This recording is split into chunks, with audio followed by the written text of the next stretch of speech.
また皆が一緒にいるのは本当に嬉しいです。特に愛子さん、お帰りなさい。60秒後に暗くなります。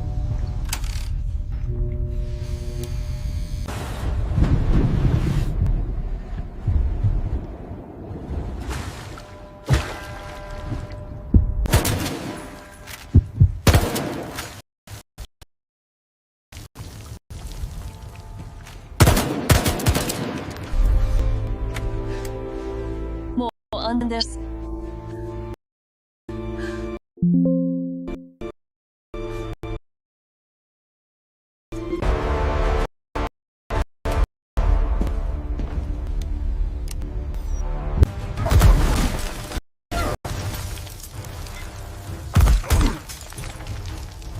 また皆が一緒にいるのは本当に嬉しいです。特に愛子さん、お帰りなさい。60秒後に暗くなります。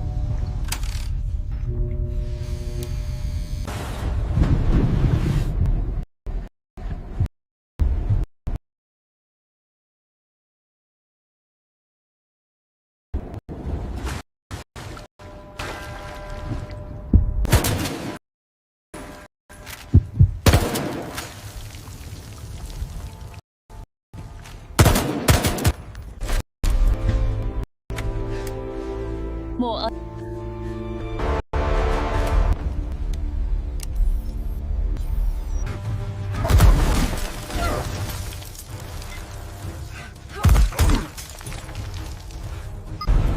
また皆が一緒にいるのは本当に嬉しいです。特に愛子さん、お帰りなさい。60秒後に暗くなります。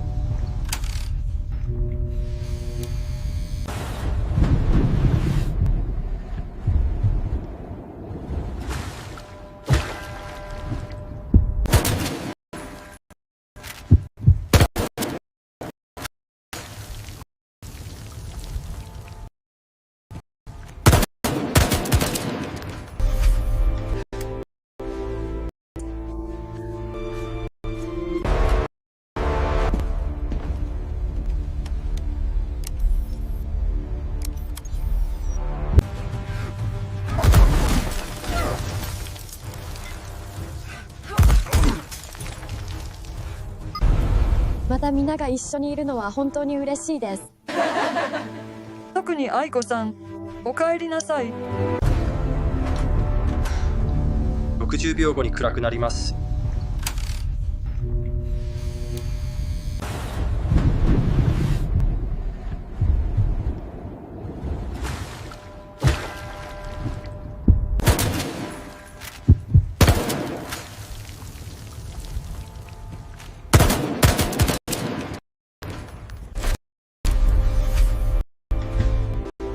もう安全です。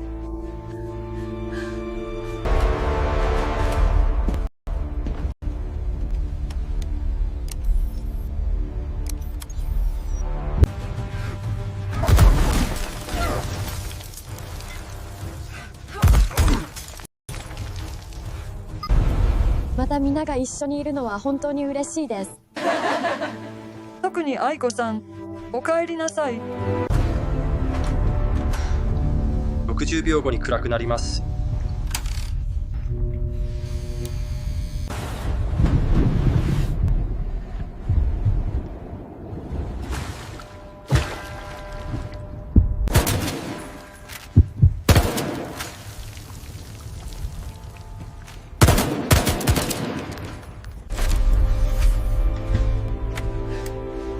もう安全です。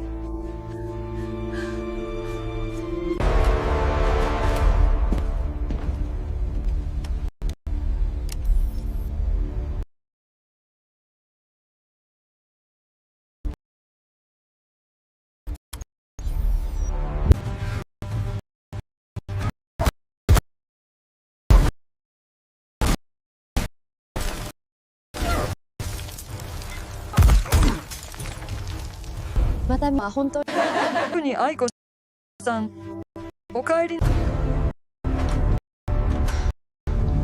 60秒後に暗くなります。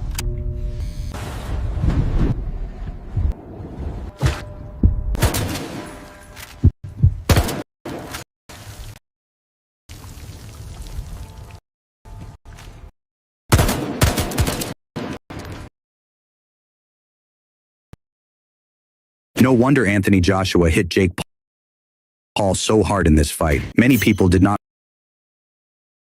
realize he paid 3 heavy prices for this matchup. After the win, Joshua immediately called out Tyson Fury. He did not hide his purpose. He said he won this fight only to face Fury. Behind that goal were 3 major sacrifices for the final showdown. First, Joshua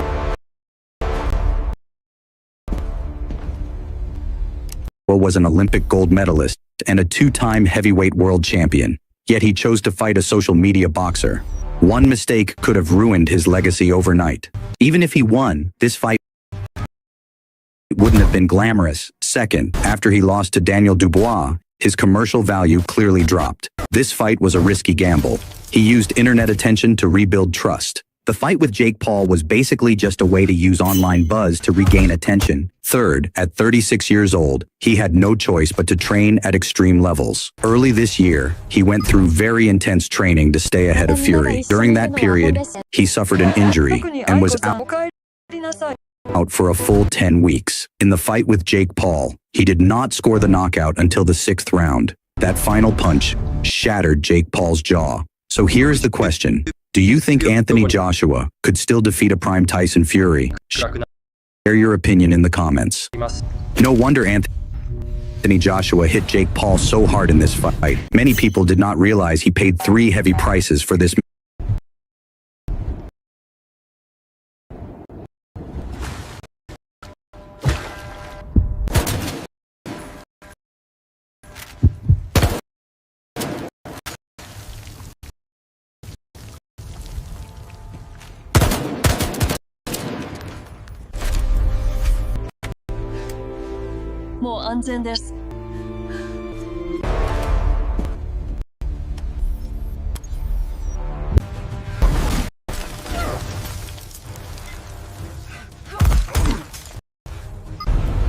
皆が一緒にいるのは本当に嬉しいです。特にお帰りなさい。60秒後に暗くなります。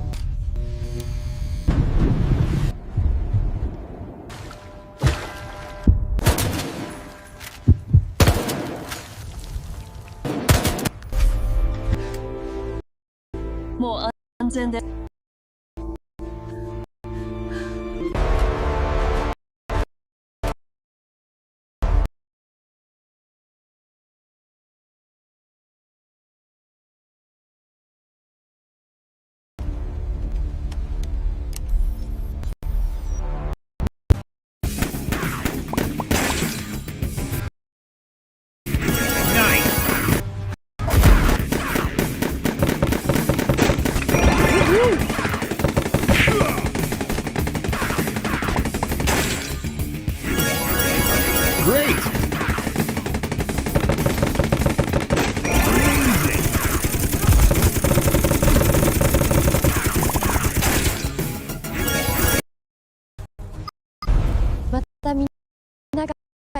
一緒にいるのは本当に嬉しいです。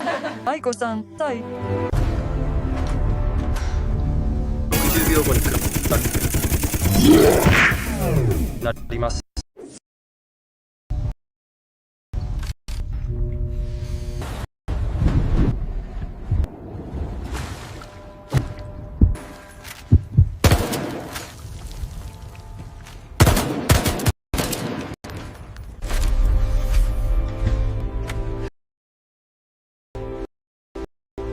もう安全です。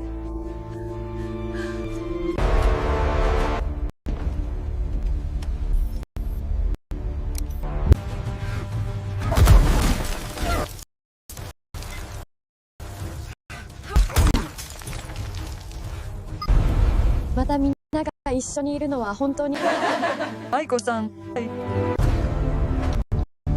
60秒後に暗くなります。Thank you very much for joining me in this evening, viewers and subscribers. Now, Governor Sheyi Makinde had a media chat today in Ibadan, the Oyo State capital. And in that media chat, he made a lot of revelations about the political happenings in the country, most especially concerning Nyesom Wike and himself. In this media chat, the governor of Oyo State tore Nyesom Wike completely into shreds. He completely destroyed Nyesom Wike with the level of revelations he made about the secret deals that Nyesom Wike suggested for Bola Ahmed Tinubu to be another henchman that will completely destroy the opposition for Bola Ahmed Tinubu to clear the ground for the president in 2027. But most especially, the governor of Oyo State said publicly that he will not be supporting Bola Ahmed Tinubu in 2027 because of the way the president is hell-bent on making sure he destroys democracy. He will not support the president's re-election bid. Everybody is entitled to their decisions, most especially Nyesom Wike and any other person, to support the president. But him, Seyi Makinde, will not support the president's re-election bid. I'm going to bring you the video, the full video of what Seyi Makinde said, exposing Nyesom Wike and his decision not to support Bola Ahmed Tinubu. But before then, I want to tell you that Alex Oti has replied to people that have been coming out on a daily basis to suggest that the APC will soon be his destination. Now he replied to them and told them he doesn't just make his decisions because other people have taken that decision. He doesn't just follow a particular route just because that is the route that so many people are following. Before he joins the APC, somebody must provide a very sufficient reason for him to make that decision. But for those people who are saying the time is close, he will very soon make his decision to join the APC. We'll keep waiting. Just watch this video and listen to what he said. And then after this video, we'll come back and continue. Sonny Wankwo was asking when I'm going to defect. Sonny, I think I would delegate you to go and defect on my behalf. Since you seem to be very certain. And because you work for this day, for the nation, right? So go and clear the way. I thought I had answered this question before to say I'm not defecting. But Sonny wants to force me to defect, and I've now delegated him to go and defect on my behalf. Or are you already there? Waiting to receive me? You wait for a long time. All right. So, well, you know, people have their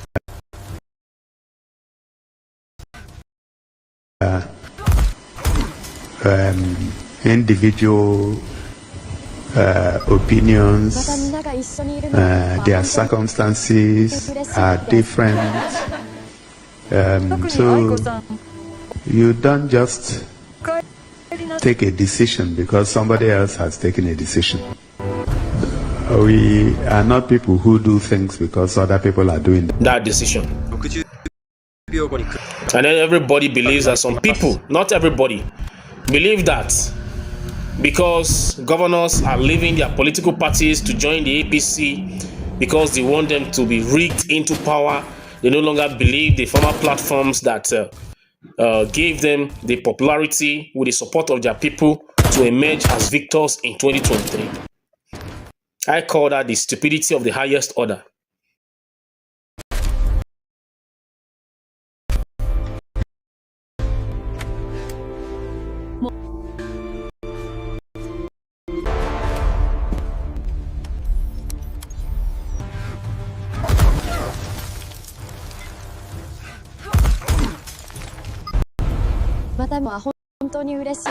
Aiko, 帰りなさい。送ります。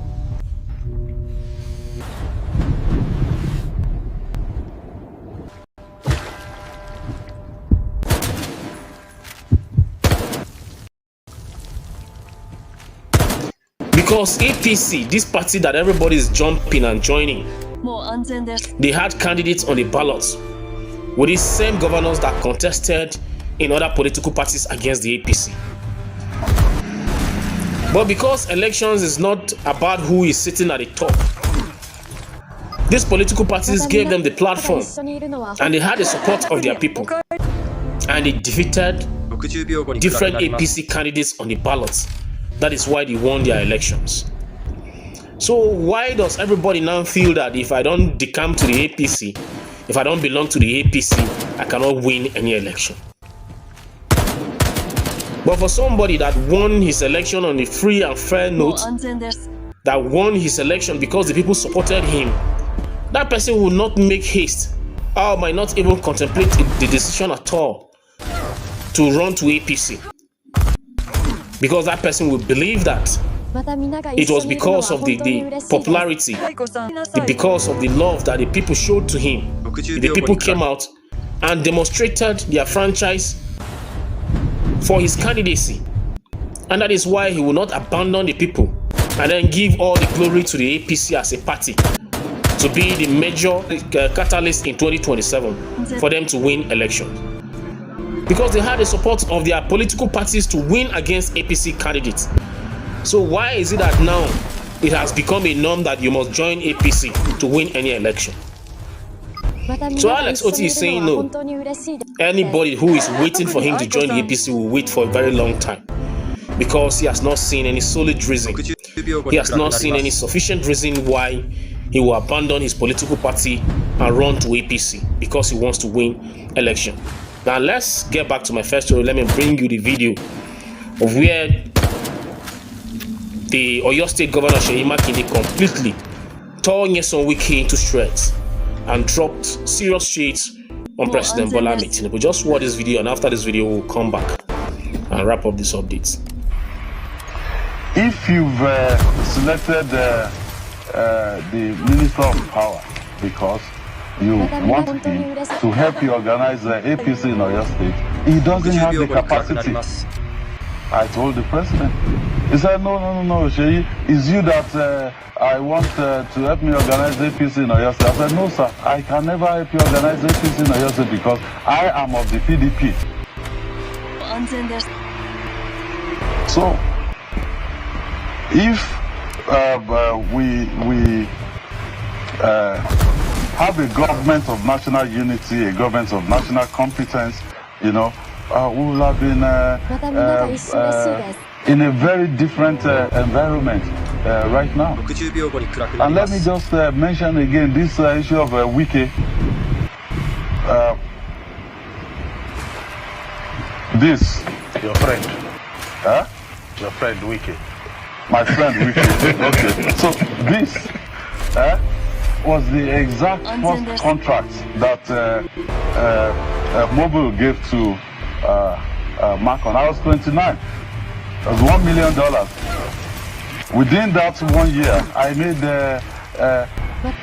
$1 million in my pocket. I was 29. 1997.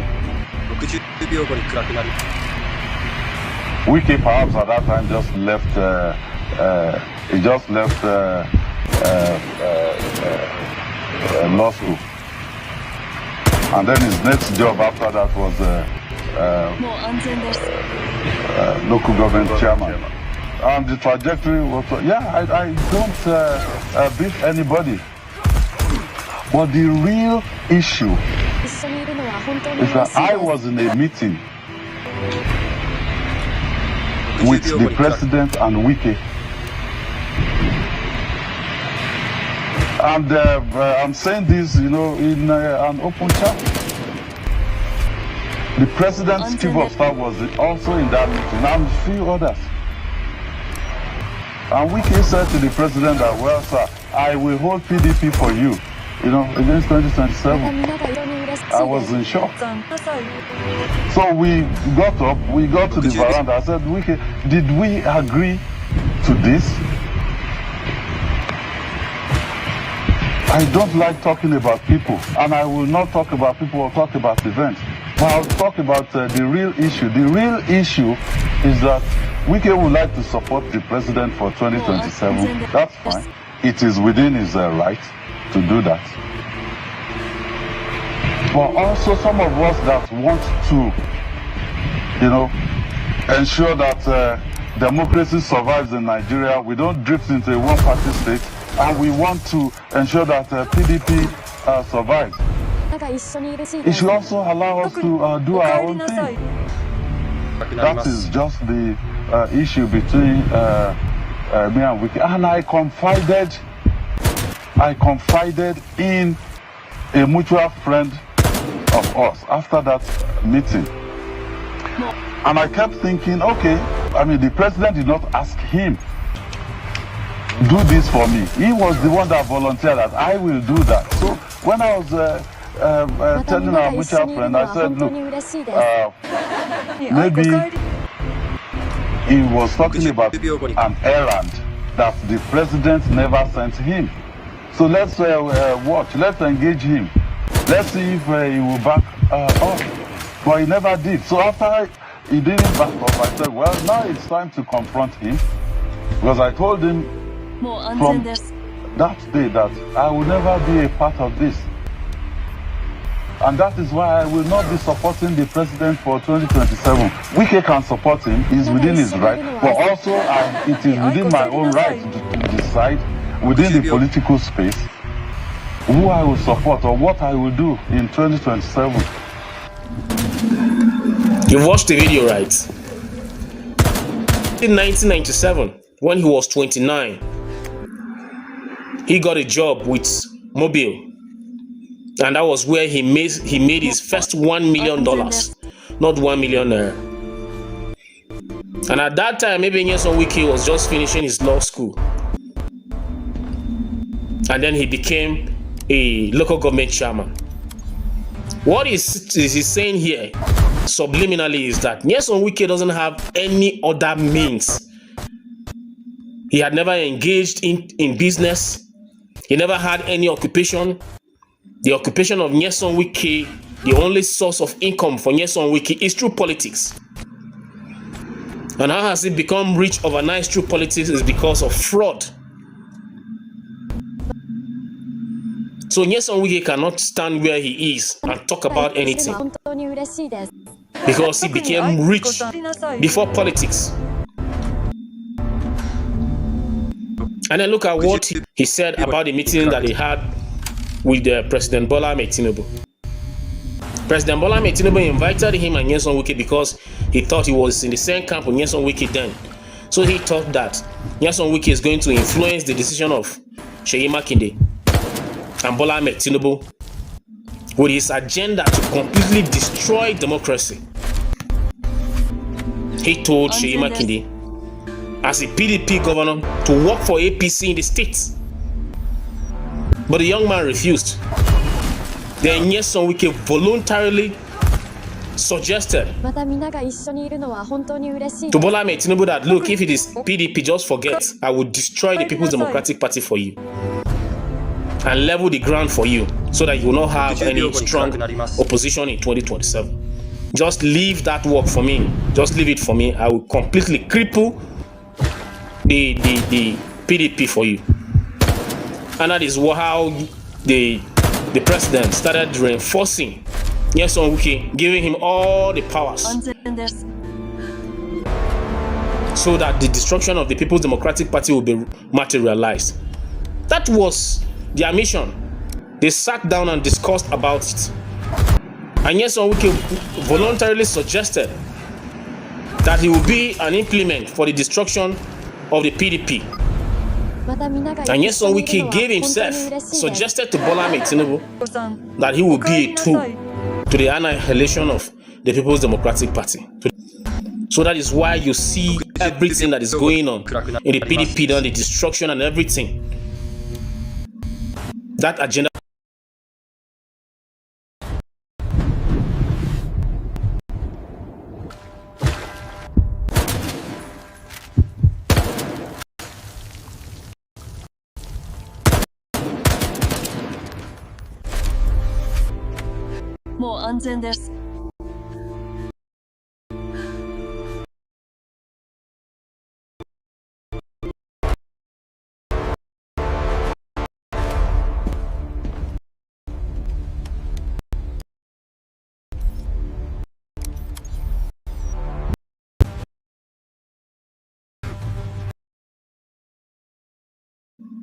that agenda was cooked in the presence of Bola Ahmed Tinubu with Nyesom Wike, Seyi Makinde.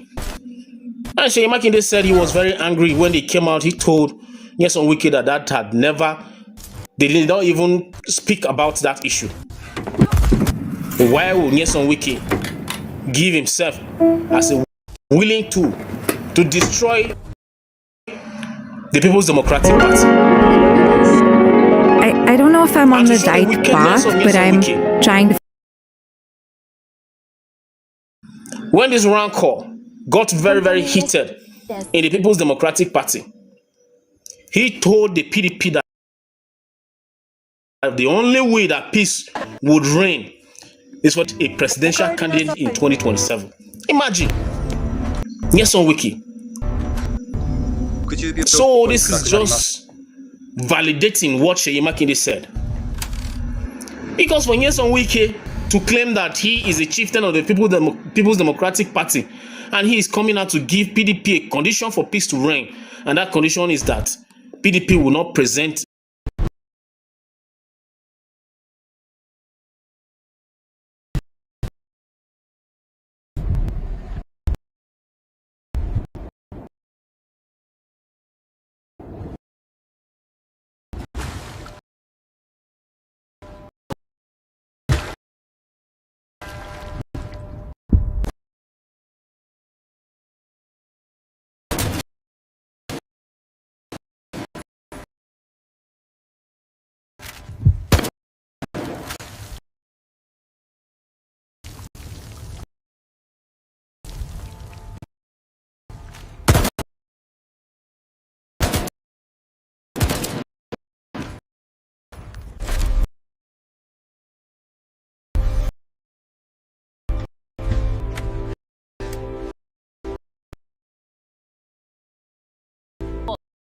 安全です。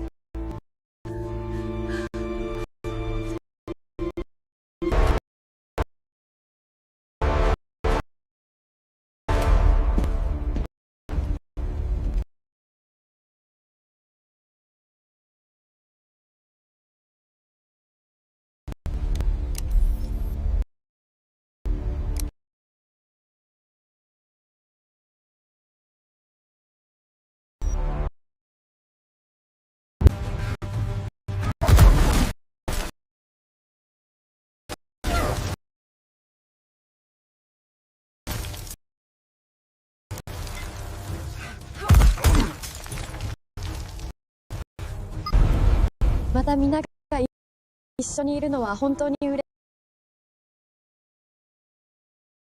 しいです。愛子、お帰りなさい。60秒後に暗くなります。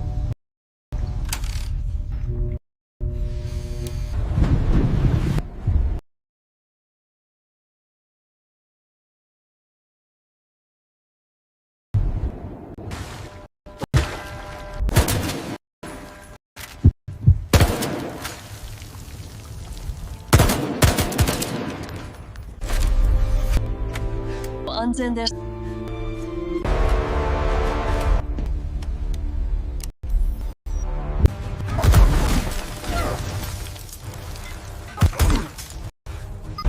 一緒にいるのは本当に。特に愛子さん、帰りなさい。60秒後に暗くなります。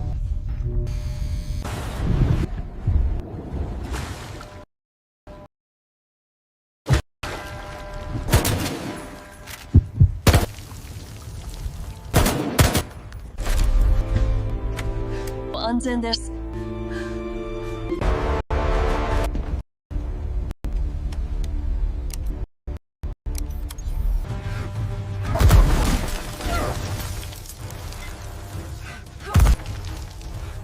また皆が一緒に売れた。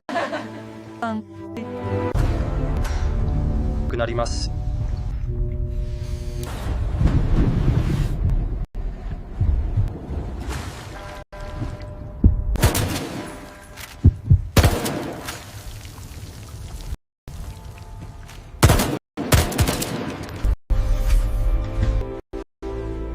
もう安全です。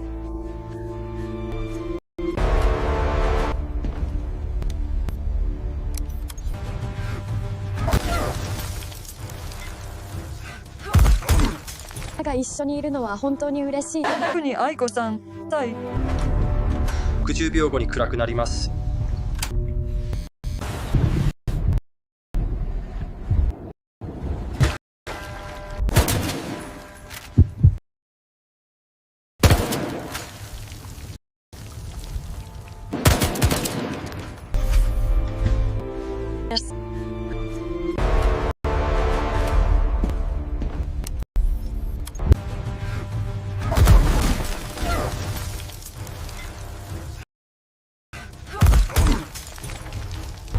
また皆が一緒にいるのは本当に。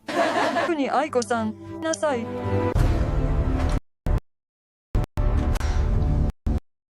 60秒後に暗くなります。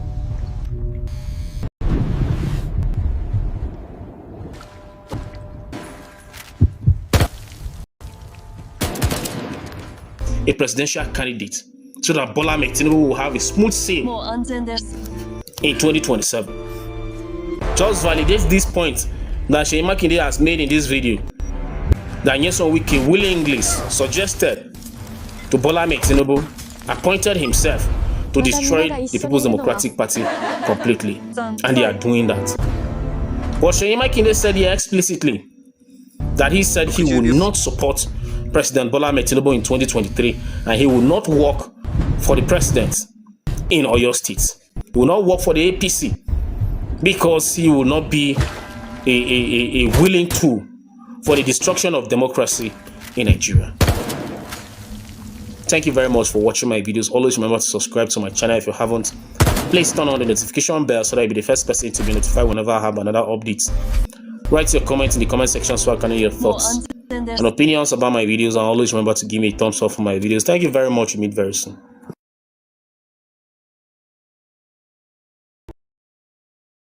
What if AI had perfect context about your work? Introducing ClickUp Super Agents. Super Agents connect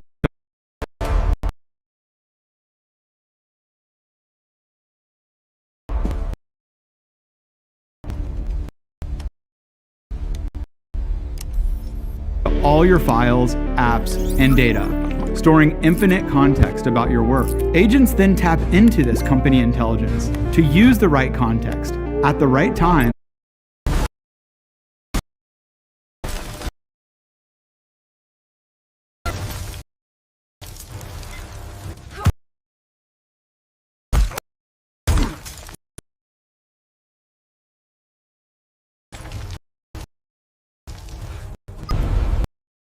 また皆が一緒にいるのは本当に嬉しいです。お帰りなさい。6時ます。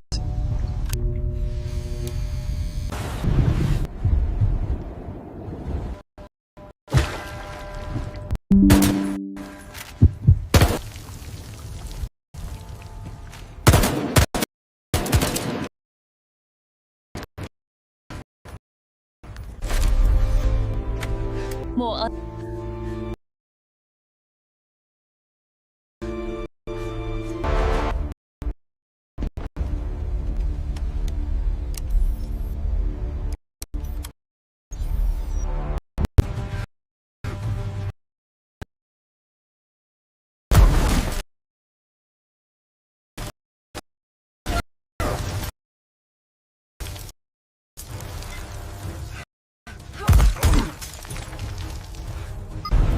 また皆が一緒にいるのは特に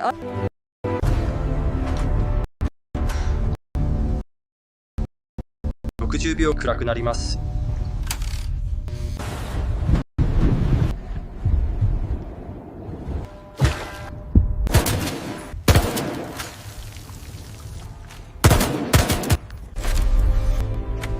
もう安全で。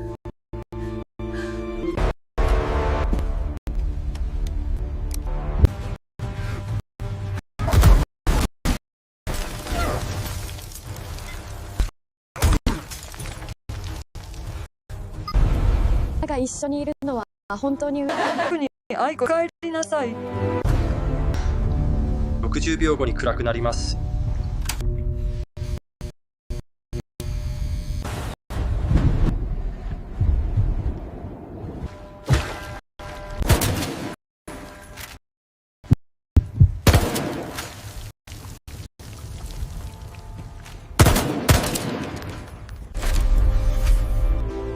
もう安全です。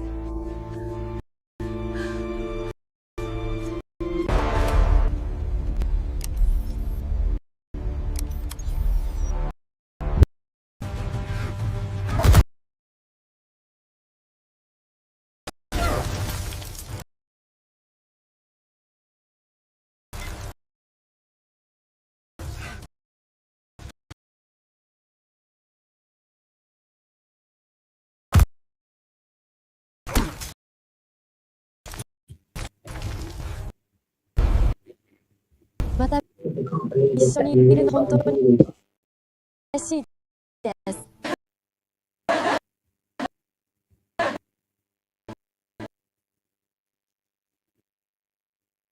特に愛子さん。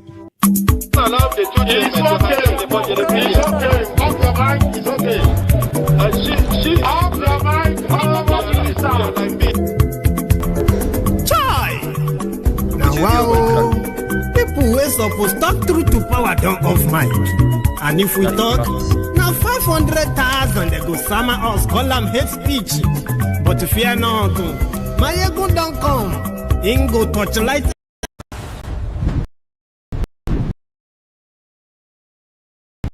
every corner, nooks and cranny of all these bad people wey dey spoil our country.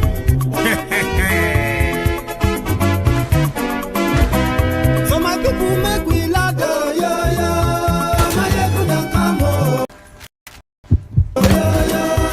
My people make we shout, oh yo yo. Mayegun don come, oh yo yo. Mayegun don come, man of the masses, yo yo. Mayegun don come, oh yo yo. Mayegun diary politico, yo yo. Mayegun don come, oh yo yo. This one not dey off in mind, yo yo. Mayegun don come, oh yo yo. And in the touchlight every corner, yo yo. Mayegun don come, oh yo yo. Okay, some people be dey holla say dem want the power. Chai, dem be promise us say we go get light and power. Dem hustle sote they can't get the power. But now they know they do anything with the power. Every day, dollar just they get it higher power. また皆が一緒にいるのは本当に嬉しい。特に愛子さん、お帰りなさい。Over Naira, see them talk say, make we off mic.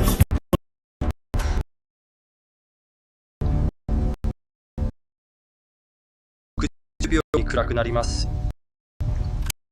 But thank God say, Mayegun don come. So my people make you loud, yo yo. Mayegun don come, oh yo yo. My people make we shout, oh yo yo. Mayegun don come, oh yo yo. Mayegun don come, man of the masses, yo yo. Mayegun don come, oh yo yo. Mayegun diary politico, yo yo. Mayegun don come, oh yo yo.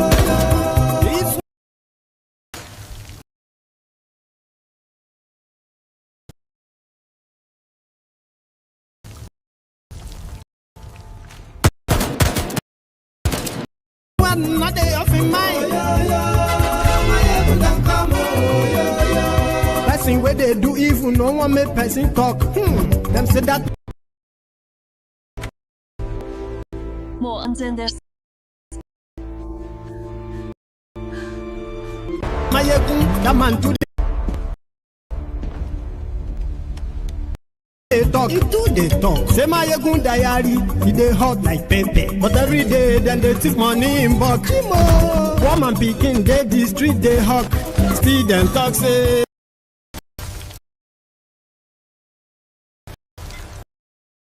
Make we no talk, but thank God say Mayegun don come. So my people make you loud, oh yo yo. Mayegun don come, oh yo yo. My people make you shout, oh yo yo. Mayegun don come, oh yo yo. Mayegun don come, man of the masses, yo yo. Mayegun don come, oh yo yo.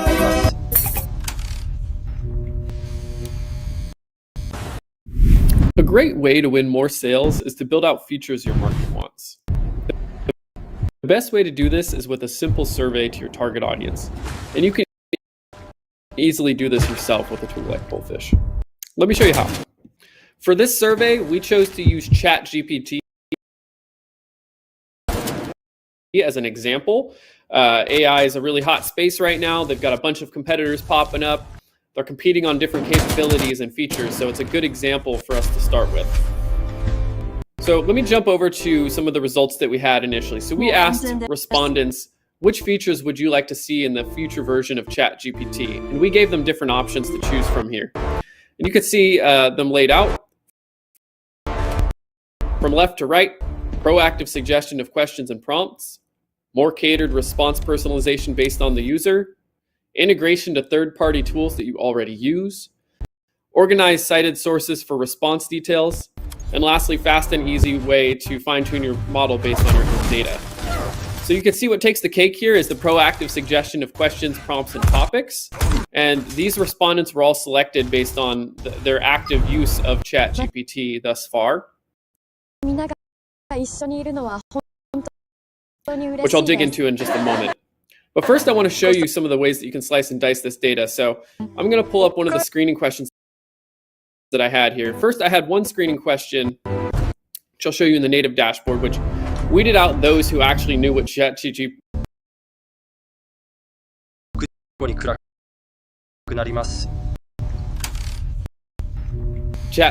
was. So you can see here we had 400 completes total, and we weeded out 4,756 that didn't know the proper name of ChatGPT. So sometimes I'll use a screening question that's sort of knowledge-based to narrow down the audience that we're trying to target. And then secondly, I used another screening question that weeds down that audience even further based on what I want, but it also gave me quotas based around what I want. So the second question was, how frequently are you using ChatGPT? And I only allowed those who are actively using it in these different cohorts through. So again, we disqualified 554 more. And now let's look at that same question over here and slice it by this same question about features. So now we're taking people in different groups based on how frequently they use ChatGPT and asking them those same questions about features. So on the left here, you can see those who tried ChatGPT and gave up on it, those who are occasionally experimenting, those who are heavily experimenting with the tool, and then finally those who are actively using ChatGPT in their projects right now. So by doing this, we can focus on different cohorts that we want to roll out features to. So in your case, or in ChatGPT's case, if you wanted to focus on your most active users, which is always a good idea, those who are paying,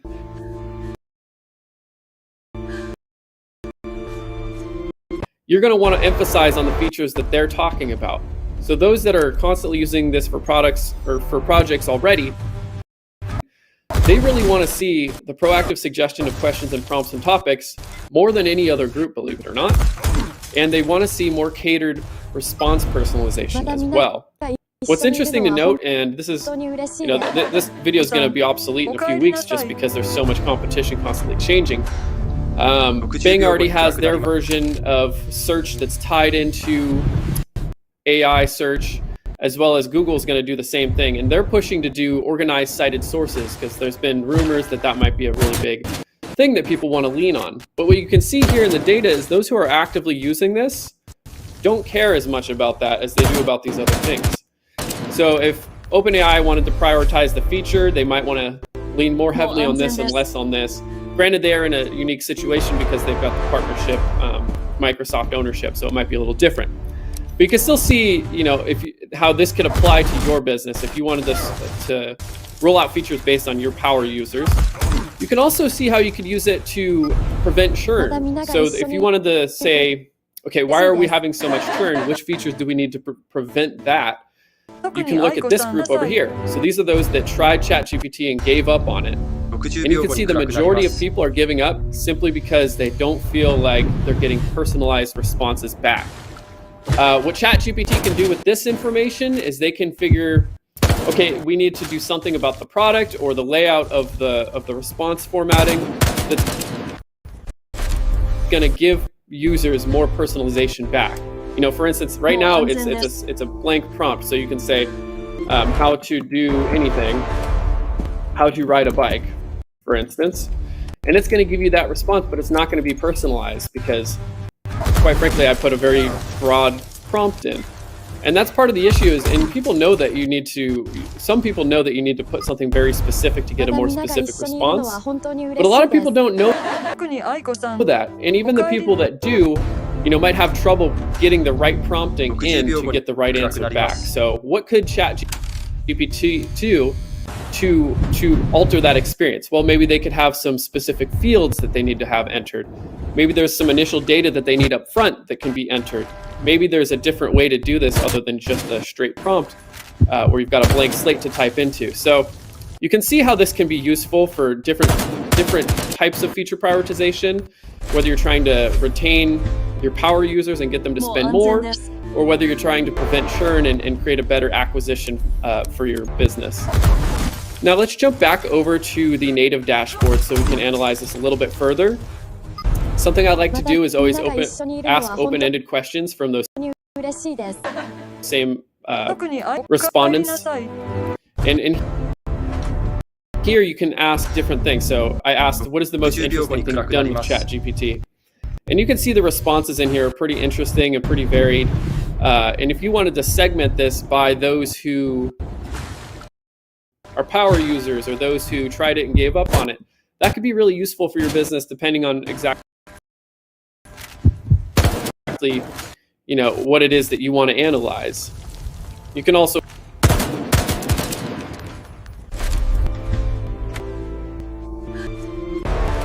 ask other questions like what do you think can be improved in a totally open-ended format. That can be incredibly valuable as well. Ranking questions. This is another question we ask, similar to the same concept to the features, but more targeted towards what ChatGPT is doing. Please rank the following areas of AI by how they'd be useful to supporting your job duties. Text, voice, audio, image, video, robotics. So for your business, what are those types of areas that you can ask for and get feedback on that could be beneficial? Anyways, so I hope this is kind of helpful to you. Pullfish is very fast and efficient at creating surveys that give you the feedback that you need. Feature prioritization is incredibly important for any business, no matter which space you're in, which industry you're in.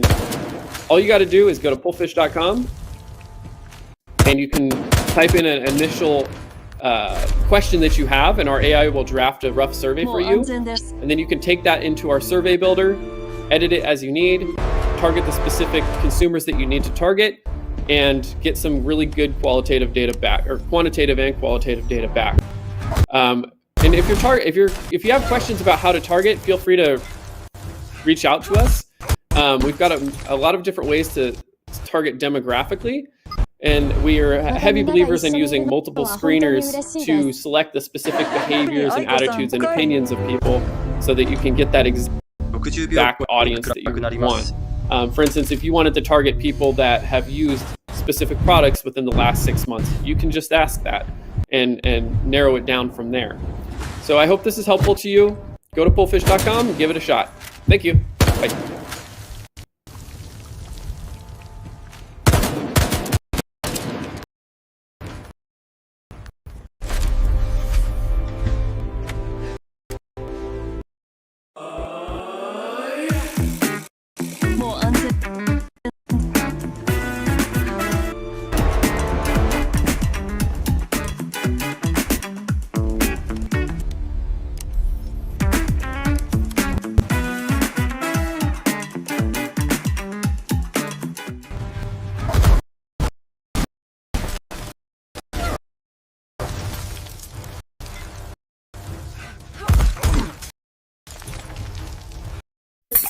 Bye.60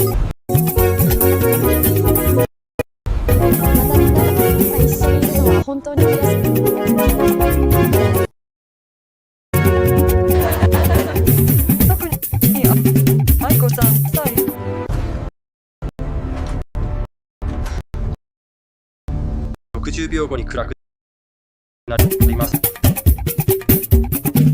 Ayé kúnlá wa mọ̀,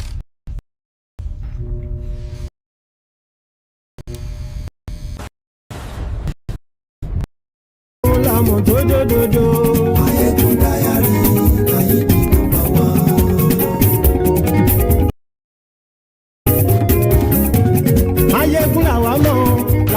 dòdòdò.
愛子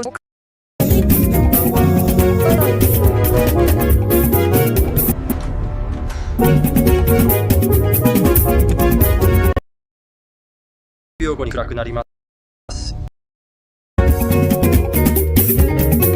àní ẹ̀sùn ràkì. Máyégún ti dé. Máyégún ti dé. Ọ̀jẹ̀lú ẹ̀sùn ràkì. Máyégún ti dé. Àní ẹ̀sùn ràkì. Máyégún ti dé.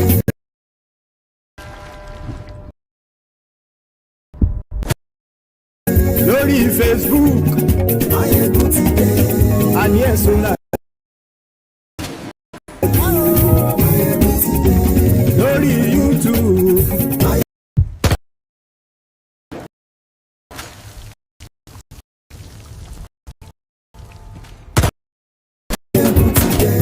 Àní ẹ̀sùn láìpẹ́. Bọ́ bàbá gbé wúrẹ́. Àní ẹ̀sùn láìpẹ́. Ijó ìgbádùn yẹ. Àní ẹ̀sùn láìpẹ́. Presido bá rúfin o. Àní ẹ̀sùn láìpẹ́.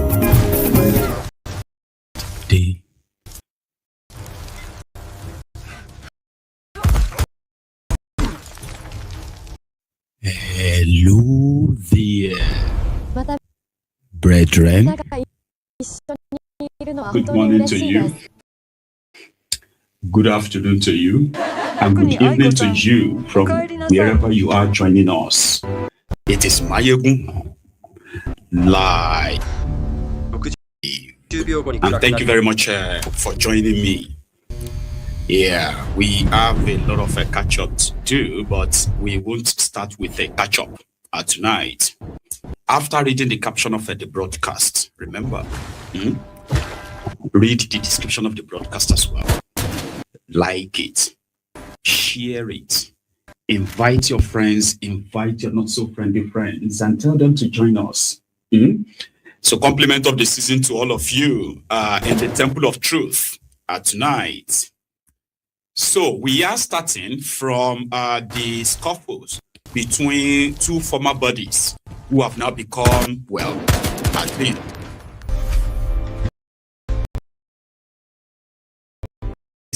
political enemies, as they have chosen different kind of like camps right now. In 2022, Wike, who wanted to be the presidential candidate of the PDP, he got sort of like betrayed, and his next move changed everything for PDP, even up to this moment.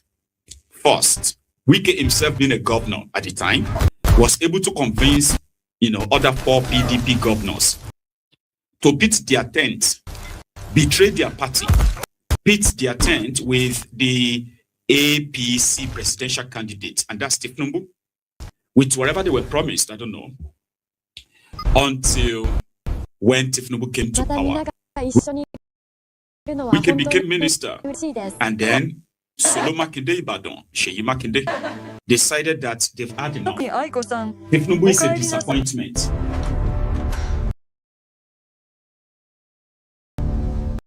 It's a total failure, and it doesn't make any sense for anyone with any kind of like a ounce of brain and their score to continue to root for Tifnumbu. But when the Wike disagreed with that, Wike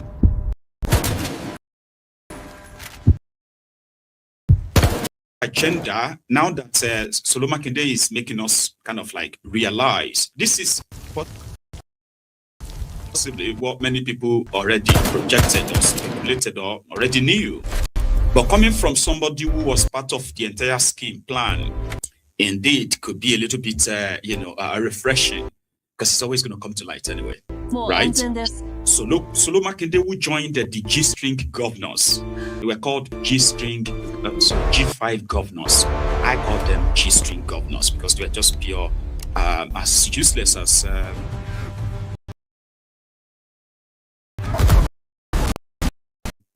the thug. Anyway, So they had a deal with Kolu. I don't know about the deal. But so with the wiki, Tinubu had fulfilled even beyond what he pledged to them. So it is better on them, on their own side, to keep to that agreement beyond 2023. Now 2027. Solo Makinde and others were doing their supposed the best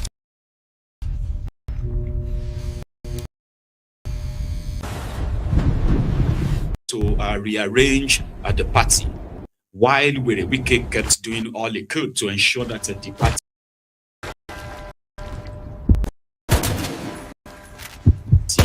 never actually really stands. PDP. So Solo Makinde, who is also having a presidential ambition, according to the feelers, he wants to be president.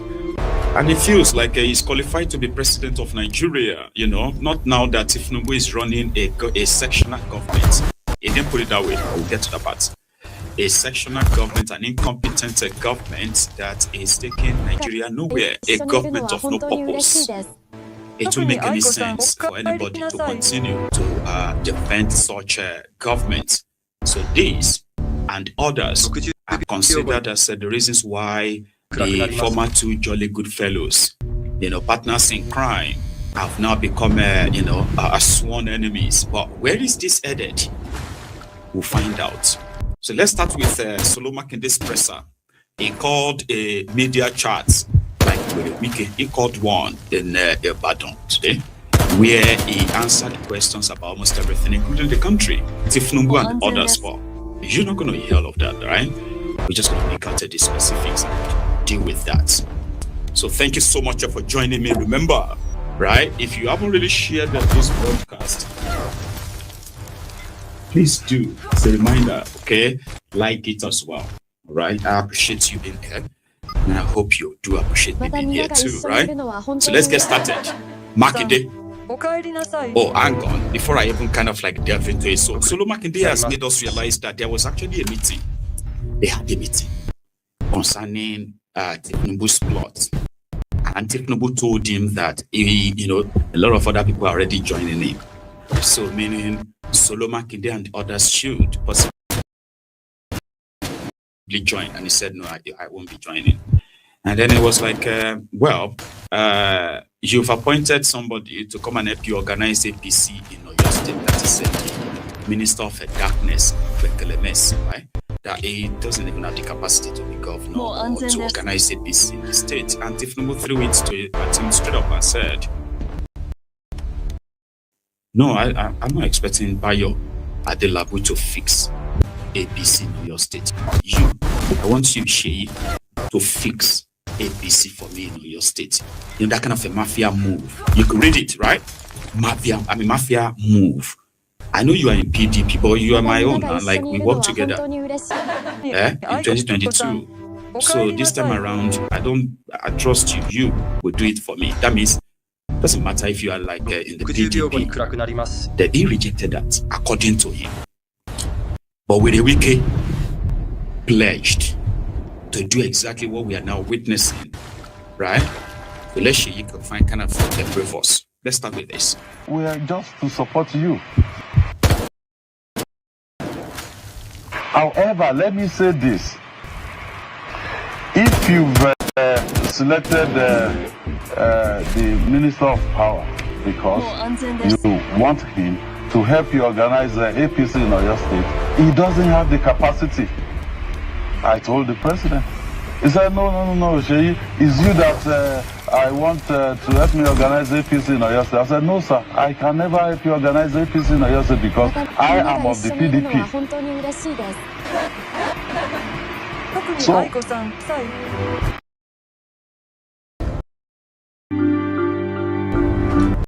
I'm a software engineer at Amazon, and I learned how to code on Udemy. I got 2 courses. They were both taught by Dr. Angela Yu. Without Udemy, I could not have gone from being an unemployed musician to a software engineer. It's crazy to think that that's possible, but I did that on Udemy.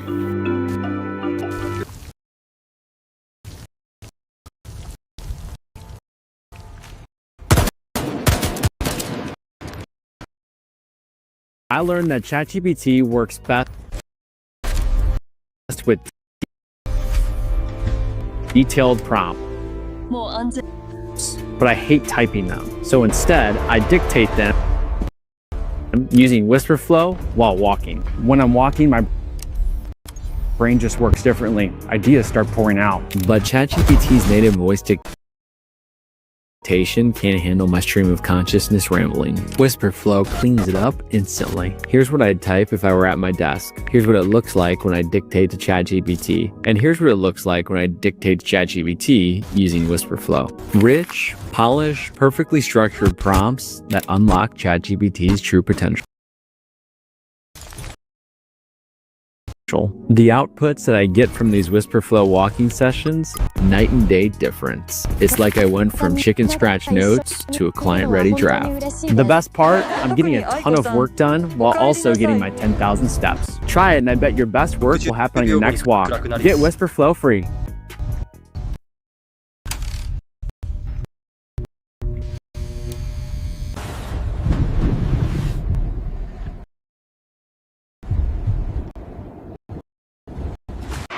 If we have a government of national unity, a government of national competence, we will have been in a very different environment right now. And let me just mention again this issue of Wiki. This. Your friend. Huh?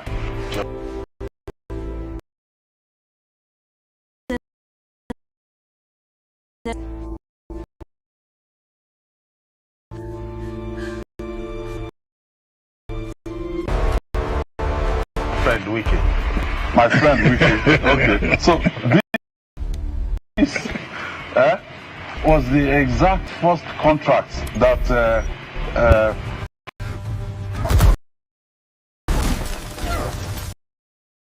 Mobile gave to Mark when I was 29. It was $1 million. Within that 1 year, I made $1 million in my pocket. I was 29. 1997.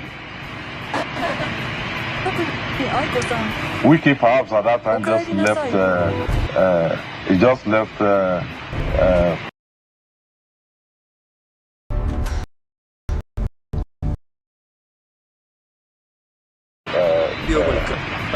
Law school.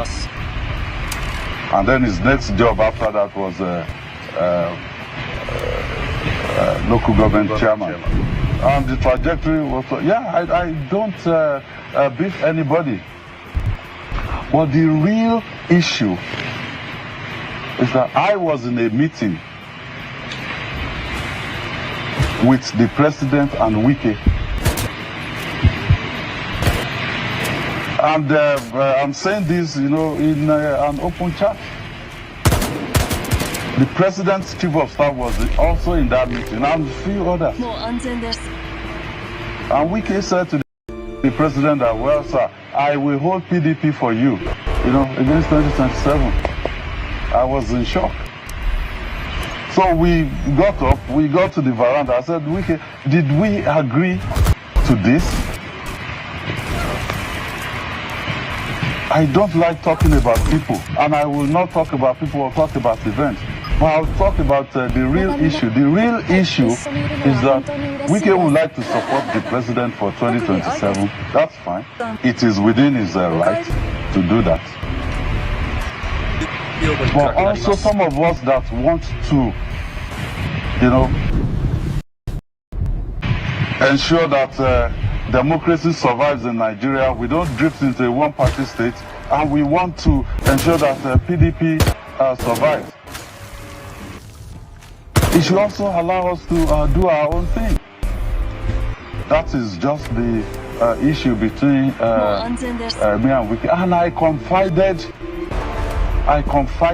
in a mutual friend of us after that meeting. And I kept thinking, okay, the president did not ask him do this for me. He was the one that volunteered that I will do that. So when I was telling our mutual friend, I said, look, maybe he was talking about an errand that the president never sent him. So let's watch, let's engage him. Let's see if he will back off. But he never did. So after he didn't back off, I said, well, now it's time to confront him. Because I told him from that day that I will never be a part of this. And that is why I will not be supporting the president for 2027. Wike can support him, he's within his right, but also it is within my own right to decide within the political space who I will support or what I will do in 2027. Your Excellency, now we... You see, politics here where they go. If we are being kind of like, truthful, politics here where they go. Like, politics is crazy.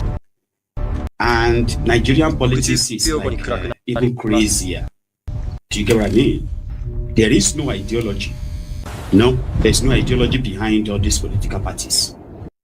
They are just group of opportunists, chancers, who are able to form a group like that as they are, right? And they call themselves political parties.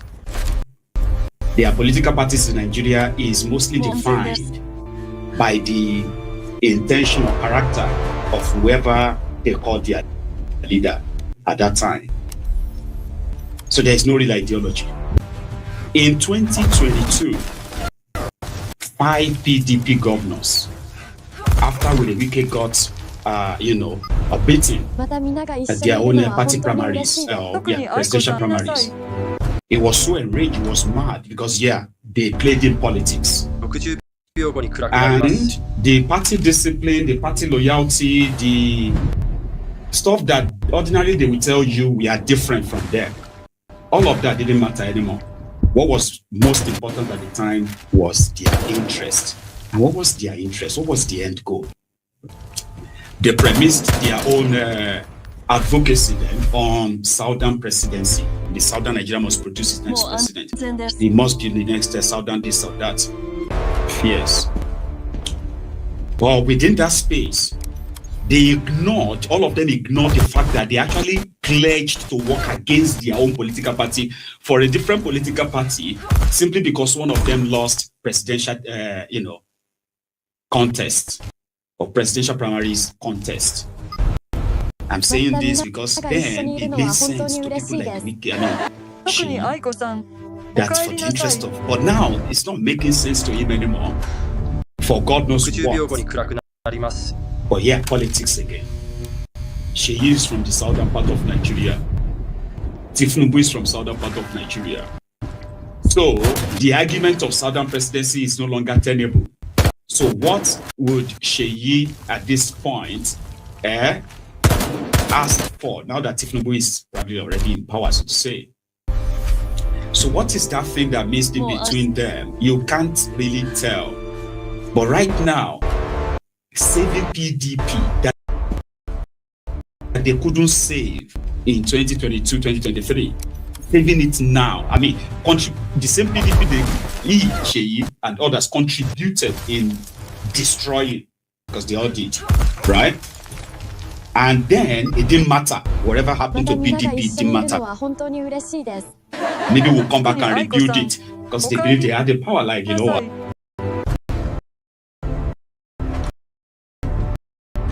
After this one, we'll come back later. What were they thinking? That Tifnubu would then sit back after benefiting from that treasury. Do you know what I mean? That kind of like a betrayal of their own political party. Like, it will now value them more like what? Is going to let go and allow PDP to build up again. What were they thinking? This is me just asking myself a rhetorical question anyway. So, Tifnubu went to work to ensure that the PDP is completely decimated and possibly buried. But now, five PDP governors at the time, they pledged to deliver their state to Tifnubu. in return for God knows what.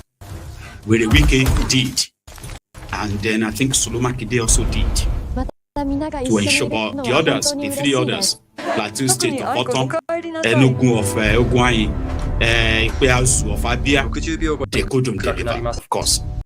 Obedience, wave and all that swept the land then, right? Now, PDP is so like it has become like a ghost, so to say, and the clash, or I mean, somehow they are still actually believing or expecting that Tinubu should ease up his stranglehold on opposition parties so that they could function. The same thing, the same destruction they actually pretty much like facilitated.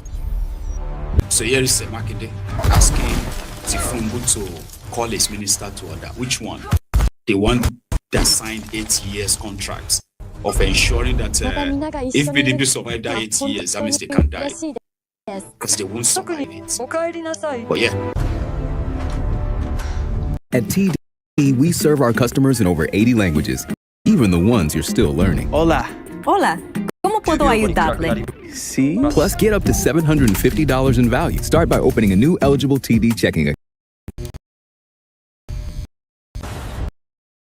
TD. Ready for you.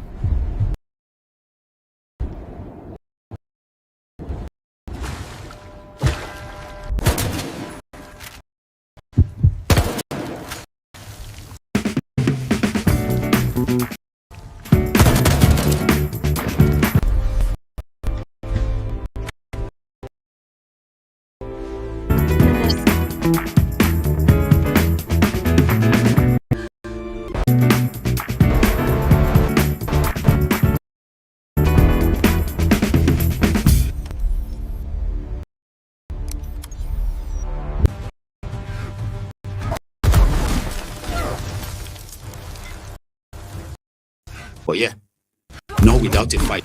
It's true because yeah, Makinde and others feel it's like they will still fight, but is the fight even legitimate anymore? You know what is going on, because you yourself mentioned it that you know the country is fast moving towards a one-party state. Does PDP have any chance? Well, the president has the power to call his minister to order. So look, allow democracy to survive in Nigeria. And by the way PDP is today, there is no faction in PDP. We held a convention here in Ibadan. We gave adequate notice to INEC, which is all that we're required to do under the law. So, it may take INEC some time if they choose, you know, to behave like the ostrich. You know, bury their head and the whole of their body is outside. And the current INEC chairman, the job is even very difficult to start with. Now to add all of these things that they're not supposed to add.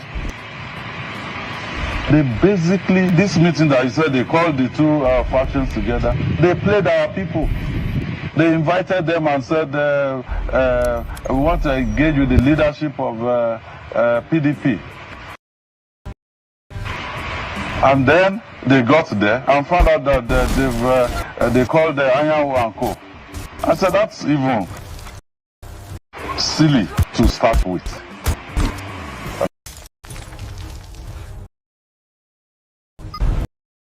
Pardon my language.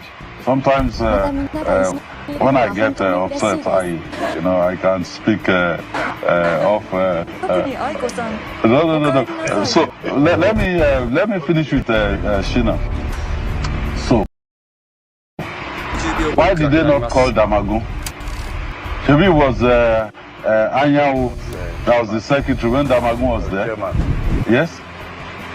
And the notice that went to INEC was a notice signed by both Damagun and Anyanwu. I wanted to basically, ask that they expel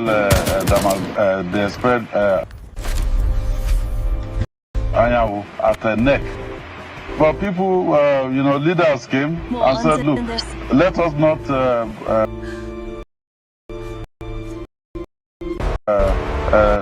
do that. Let's get the two of them together, and all of that. So the Supreme Court already said whoever is your secretary is the internal affair of the party.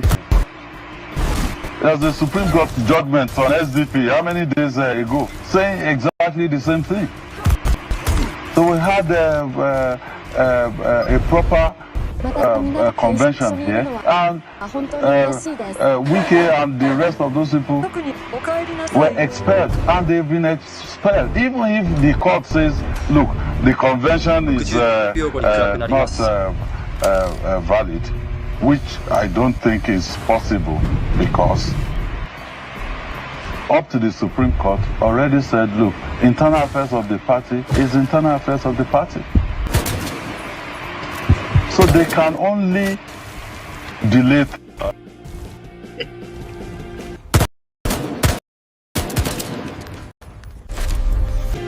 So the wala is not ending anytime soon. So before this program, there's this news report that INEC said they won't recognize Turaki. That is the convention that Shima is talking about. The one they had in the battle last month. Yeah, INEC said they won't, and they are relying on a court order that said there shouldn't be that convention, the blah, the blah. So the wala continues. So what about his own ambition? I wanted to be president himself. Is that still a reality, or it is just an imagination of his? Here is his answer. Produce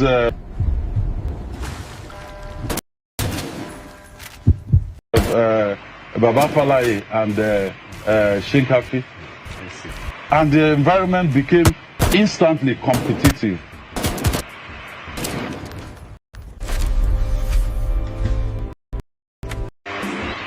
So I'm not fixated on running or not running. But if it is right, right now, if I correctly calibrate the environment, we have to go beyond its PDP. We have to channel our energy towards having a competitive political environment. Okay. And that means we need to talk across board. We need to start talking about survival of democracy in Nigeria. Individual ambition, it's tertiary, not even secondary. We should keep talking, even with people within APC that are not happy in there. We will talk to them also. We should all keep talking because we run the risk of the Arab Spring. You have people without leadership. A shoemaker will be made a leader for them, and they will show us. In fact, people should write it down. What Nigerian people will show politicians and elites in 2027, we cannot imagine it right now. And when they say governors have defected and all of that, what of hunger? Where is hunger? And anger in the land, has it defected? So, sorry, Dr. Abati. Let me tell a short break. Let me tell Kayode. You see?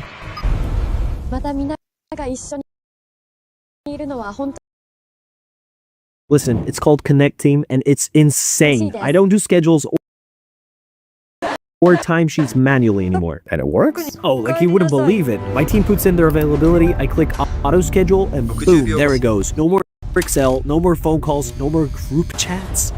Perfect schedule, like that. Damn, so all you gotta do is post it. Yeah, my team loves that it's just one app, so they see their shifts, they can approve it, and I know it's covered. But wait, what if there's like a last minute change? I mean, that's it. Afternoon gone, right? So in that case, I just blast a shift for my team to claim.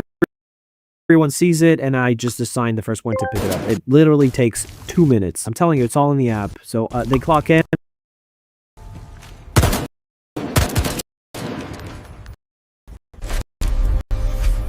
I can see who's working, who's late in real time, and their hours go straight to their timesheets, so I don't have to do anything. Wow. Yeah.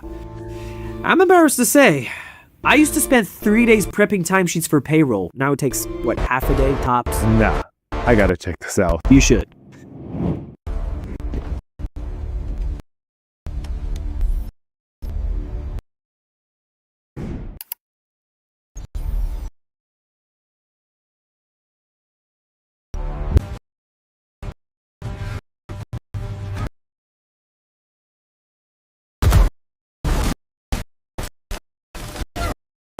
When our website BMAG was hacked, we almost lost everything. We needed something more reliable, and Hostinger ticked all the boxes. And emphasis on security, like having daily backups, terribly important, especially after the hack, and having a company that was focused on WordPress, knowing that the response times were quick. I can send a message, they've responded immediately in chat. Great. Since joining Hostinger, it's been smooth sailing both inline and online. Go to hostinger.com to get rolling.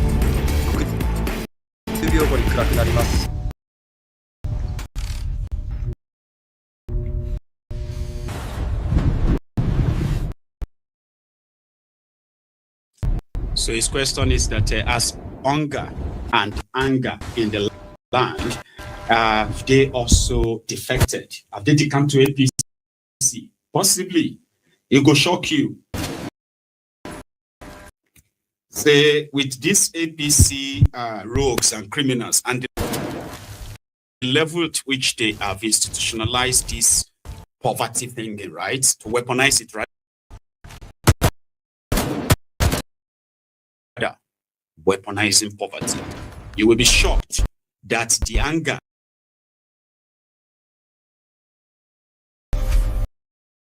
has a price. It's sad, but it's just that it is also right. They're not stupid. They do know that there is going to be a day that all hell will be let loose, and some of them will be caught in the whole chaos that will ensue. They probably imagine it, like talk about it themselves, and they've been making provisions to escape any of such or getting caught in such a chaos they've created in that country. Fake propaganda and the rest of that they are pushing, they are not enough. There's this say somebody actually is Frank Dunga. You remember Frank Dunga? Don't worry, you don't have to, right? Frank Dunga is this comedian, like in Nigeria, and then he relocated to Canada. He lives in Canada now. Works with the Canadian, it's one of these Canadian county governments in Canada. He did say that a propagandized Nigeria, right, is so tiring and so boring. If you come to think of it, he said, propaganda is a waste of time. Dunga said, propaganda is a waste of time. If your economy is good, people will feel it. You don't understand? You will feel it. If police is your friend, you will see it. If the judiciary is incorruptible, it will show You don't need campaign. You don't need fancy words. You don't need to convince anybody. It will show. If your leaders are good, you will know. And finally, he said everyone will know, right? He said everyone will know. Therefore, psychophancy is not patriotism. You know what Nigerians does? Psychophants, hypocrites. Because they would rather want you to pretend. You know what the Yoruba called hiding your injured hand under the cloth, okay, and hoping that that's it. You know, it's fine. You know, nobody's saying it anyway. Just keeping the pain inside. That should be enough. You know, like lying propaganda is that this is called that patriotism. People were complaining about the killings in Nigeria, right? These mofos are now trying to blame them for the visa restriction on Nigeria. They are actually hoping that people will just keep quiet about the killings, as it's been going on for years, right? That let's just keep quiet and pray, hoping that the rest of the world actually knows nothing about what's going on in that contraption, because they've been so propagandized enough that they called it patriotism by pretending that everything is not that bad. No, it's not that bad. It's just that, you know, we should be saying good thing about our country. So propaganda is not, what do you call it? It is not progress. Lies, falsification of figures and the rest of it, they are not progress. Okay? Because sooner or later, the reality will set in. And by then, the certain is that the lives are going to be involved. Lebabs, Mary, happy compliment of the season to you and to Oluri. I hope she's there, right? And then a just reason. Well, thank you so much, everyone, for joining. That's okay, but let's go to something again. The issue of insecurity. Well, it's not new, right? What seems to want to sound like new is the repeated promises, and also the expected, ignorance of the people to keep covering these broken promises. Every now and then they'll tell you, I remember very well under Bokuwari. I don't know if you do remember. Bokuwari once prescribed he didn't prescribe them. It was just like a promise to say, they called them terrorists. They said the bandits, Boko Haram, every violent this and that will now be classified as a terrorist act.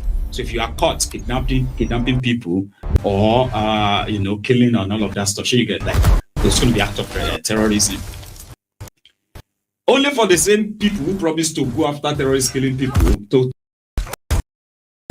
start forcing us to celebrate the rehabilitation and the graduation of repentant terrorists. Remember? So that was a joke. Now, if no one is going to have said that now, again, they've said that they are changing their tactics, they are changing their fight against the terror, they are no longer going to be merciful. All lies. I promise you that, by the way, right? However, let it be on record that now they are making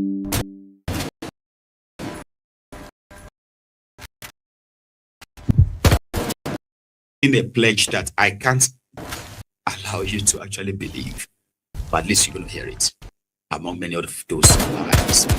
The Plumbu's Minister of Misinformation was addressing the press 2 days ago, and then he was talking about their new resolution to ensure that all those who goes, as I said, all those who goes into our schools to kidnap our children and all of that will no longer tolerate that.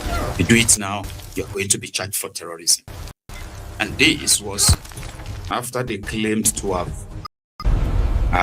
secured the release of 130 St. Mary's Catholic School in Papiri in Niger State. Yeah, they said they got them out yesterday. No arrest, no other report. The terrorists, smile to the bank.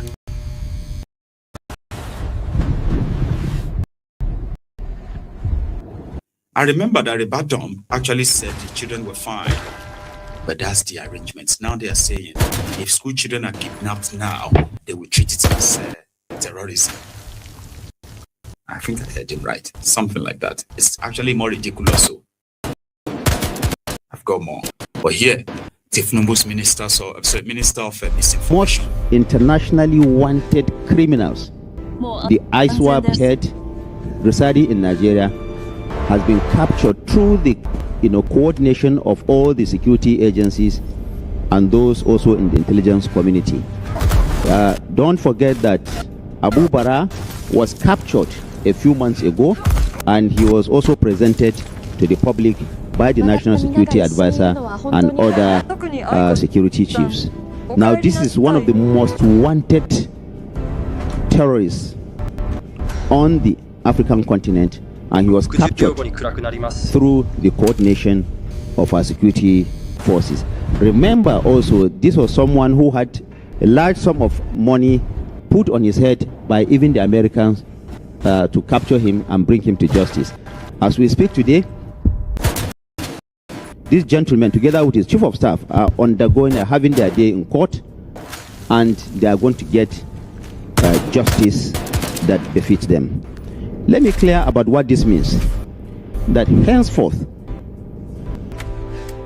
any armed group that kidnaps our children, that attacks our farmers, that terrorizes our communities, is officially classified and will be dealt with as a terrorist organization, any individual or any group. This is the declaration that Mr. President has made. Now, the era of ambiguous nomenclature is over. If you terrorize our people, whether you are a group or you are an individual, you are a terrorist and you be classified as such. There is no any name hiding under this again. Most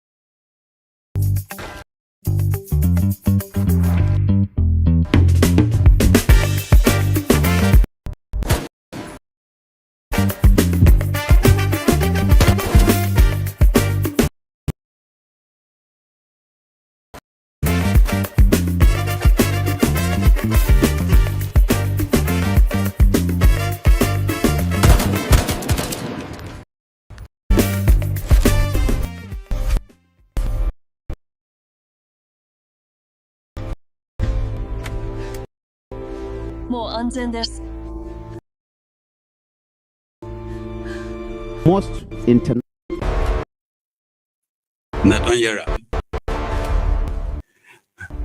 Fulani terrorists, Boko Haram and the rest of them possibly left the room. You know what I'm talking about? That they did. So, well, henceforth, if you kidnap our school children, if you tax our farmers, you know why that is a joke? In Nigeria today, they have hundreds of towns, villages that have become ungoverned areas. Do you know that? Do you know that, right? Ungoverned areas are areas where the Nigerian government, when I say government, you know what that government means?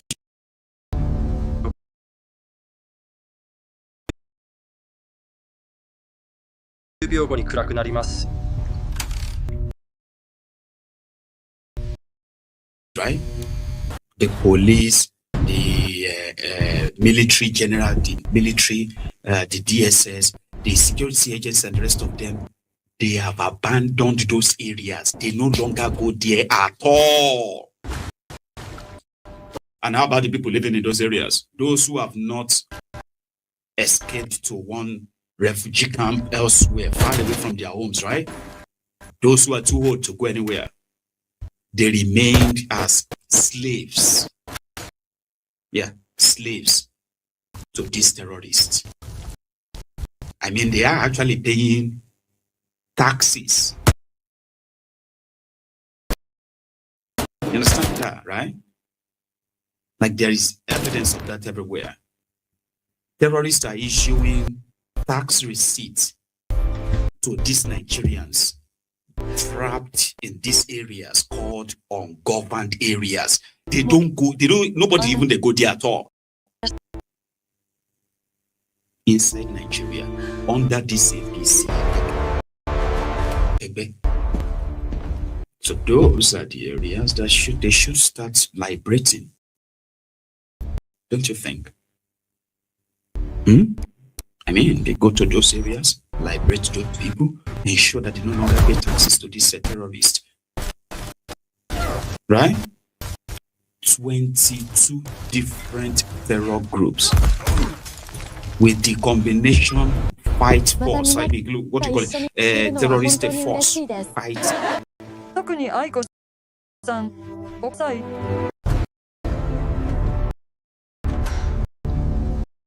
soldiers. That's over 100,000 are operating in northern part of Nigeria. It's not real, it's no joke.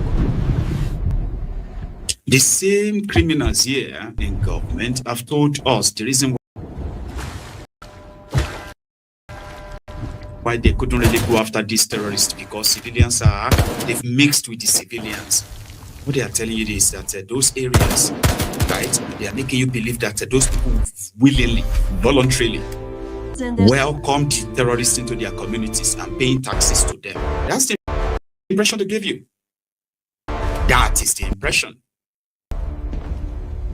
These terrorists are, the civilians are working with them. They are all together. We cannot just go there and there. No, those are the ungoverned areas. They have no intention of going there. They don't. Because they know more. They have all the intel. They do. There is one clown. They said he works in the office of Adon. He said, well, the insecurity in Nigeria got worsened because of the people. 60秒後に暗くなります。 Another problem we're having is all these POS operators and so on. You see that transfer has been made by a terrorist, by a victim to a terrorist. He will provide account number. You find out it's a POS operator. The people, the kidnappers will give a POS operator's number. You transfer the money to the POS operator. Then they will go and pick up the money for the POS operators. So we are working on it. We are doing our best and we will not relent. Another problem we're having. Yeah, POS operators. Oh, there is another one. People are actually kidnapping themselves for ransom too. This is coming from the Office of the National Security Advisor, briefing the press about our discovery about insecurity. Would you believe in that? Some Nigerians are kidnapping themselves for ransom. Oh, really? Yeah, you said this kidnapping. So, really? How many of such numbers? If you probably have your data all together, can you give us a number? If you have over 100 kidnapping cases across the country, almost every day, yeah, it's that bad. It is that bad. 100. How many of those victims kidnapped themselves? Security advisor. We're talking about the population informing the kidnappers. When we are even having situations whereby people arrange with themselves to kidnap themselves to collect ransom from their families. You understand? I've seen situations whereby a boy arranged with his friends to kidnap him so that his father can pay the ransom. Some will even arrange them themselves. There's their AI tools where you can change your voice.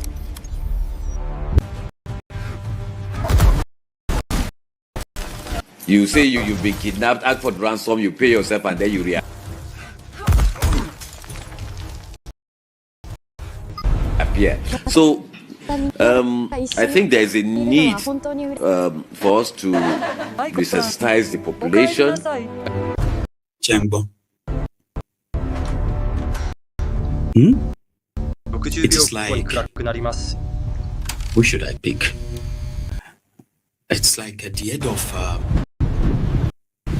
FBI, for example, that is working on clamping down on terrorists who are kidnapping Americans. And it's already a pandemic problem, like Nigeria. And then the head of FBI sit before you and started telling you about, I've seen a situation whereby some people will be asking you for detail. You're talking about a country here. We are not talking about county. Do you know what a county is? It's like, it's even lesser than your local government. Like a small town. That's how these people actually see that country. Here you get, these are short-sighted, small-minded people who, out of nepotism or what have you, are now occupying important public institutions. Oh, I know about 3 people who kidnapped themselves. How is that a national company? As statistics of what are you driving at? That the case of kidnapping, mass kidnapping, killings, ransacking of villages, they are exaggerated because some of these things are done by people themselves. To what end? Like a government of a country want to give you security reports about the terrorism and the killings. And they are now going into intangential ability. Oh, he went on to remind us. Like they told us for the past 10 years of how the death of Gaddafi is the reason why Nigeria is facing an insecurity. Oh yeah, they are back with a new one. Coups around West Africa is the one that's creating insecurity. From the Office of National Security Advisor for the President of Nigeria.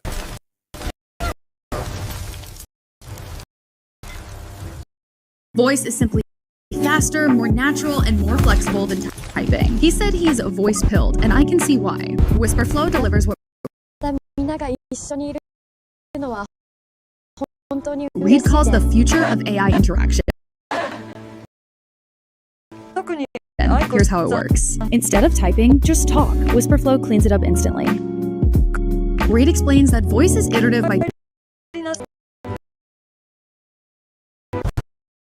default. You stumble, you rephrase, you interrupt yourself. Whisperflow handles all of that and turns it into perfect prompts wherever you're working. Reed predicts we'll all be prompting AI more. And voice lets you add way more nuance and detail. Better prompts, better results. That's why he calls Flow's voice dictation a major step forward in human-computer interaction. If AI visionaries are raving about it, you should probably give it a try too. It's free. Get voice-pilled with Whisperflow.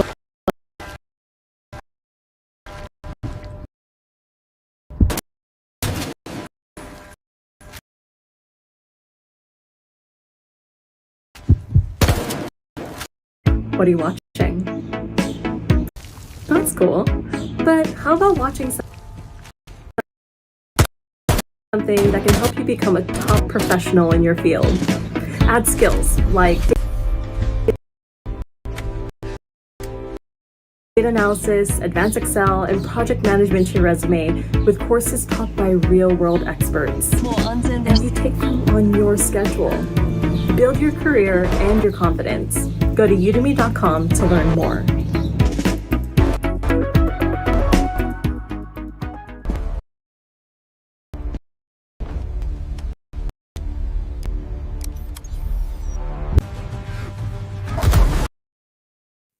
They finish. When you look at terrorism, it's not just the withdrawal of states from the Niger withdrew.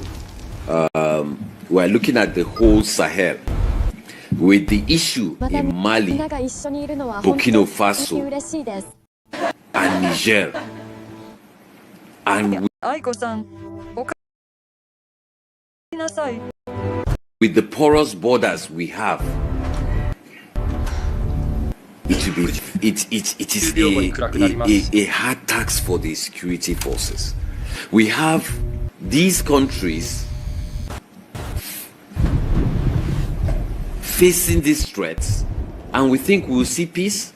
Even if Nigeria, you must have noticed that towards the end of 2023, the security situation was improving. But immediately after the coups,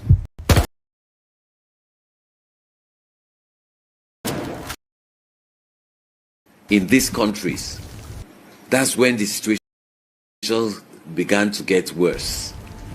Because these terrorist groups have connection across the Sahel. Now, when you look at Nigeria, I don't know, Pastor Deboye. Years ago, this man, I was invited to Colorado in America in January. I don't like cold weather at all. So I said to my father, I'm going to Colorado. While I am there, suspend winter. また皆が一緒にいるのは本当に嬉しい。特に愛子さん、お帰りなさい。60秒後に暗くなります。As I was there, people were wearing T-shirts. What? In January, he pushed away the winter, brought in summer.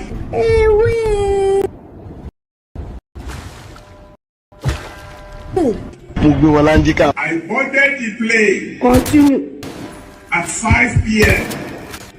to travel back to Nigeria. 2 hours after I left, all the snow that had been hanging in the air began to fall. Yes. From Nigeria. So these are the kind of characters you get now that you will find, like, you find these characters in almost everywhere.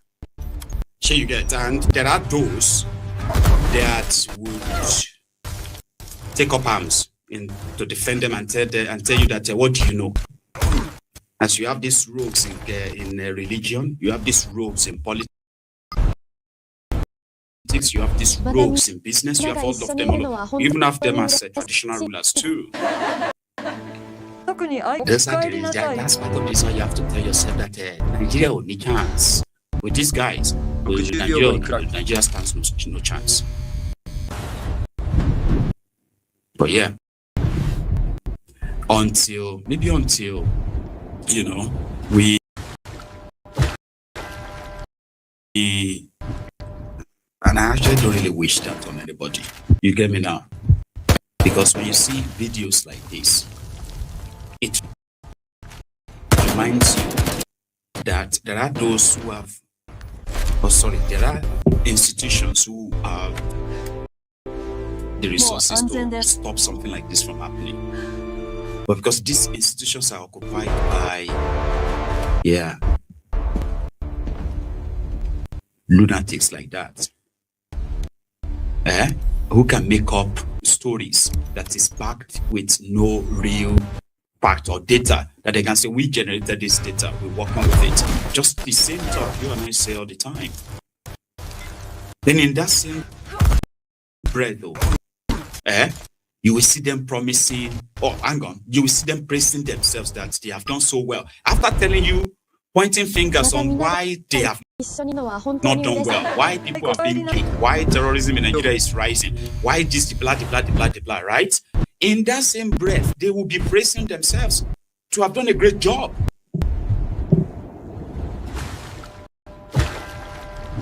But I do not really wish this on you or anybody. Nigerians continue to be the victims. And as they say, Chinua Achebe, he said, not verbatim, okay? He said, when you carry somebody else's corpse, they feel like you are carrying a log of wood until you carry the corpse of somebody you love. Your love. また皆が一緒にいるのは本当に嬉しいです。And you see how heavy 特に it's 愛 going 子さん to carry his dad's body. People had been killed, 暗くなります。 and these guys are funding the what do you call it? They are funding their social media bandits, Facebook herdsmen, to continue to deny the killings, reclassify it, all for what? Because they are not victims, direct victims yet, yeah? This was in Plateau State. It got to a point where they said these people were burying empty coffins as part of the agenda to deny these killings. Porous border, sponsored terror, terrorist enablers within government, terrorist enabler within the country, unpatriotic criminals who are, cosplaying like they actually care about the country when they don't.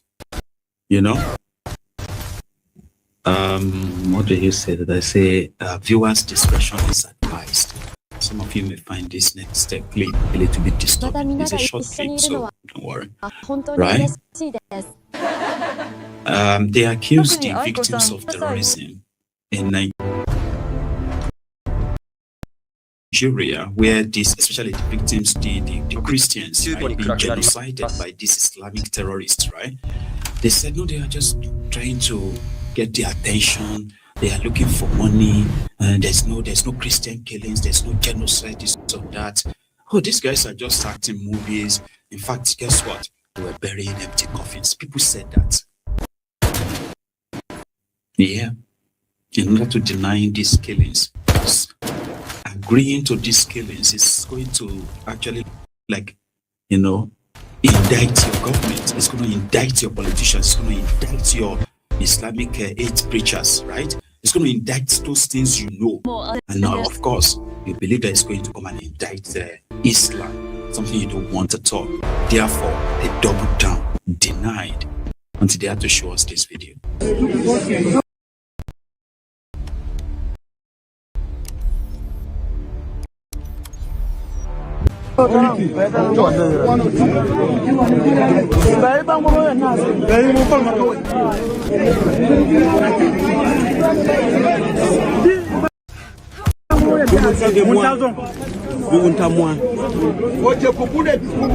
Anyone that you talk10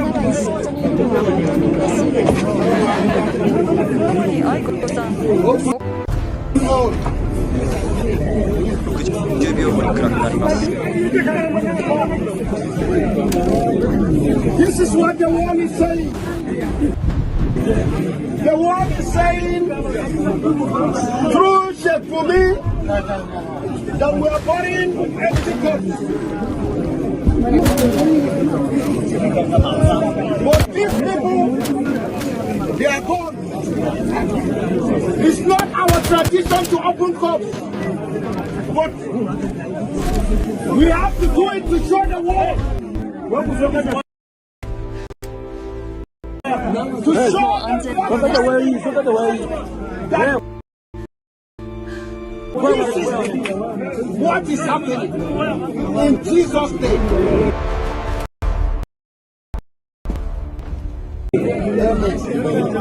Close it.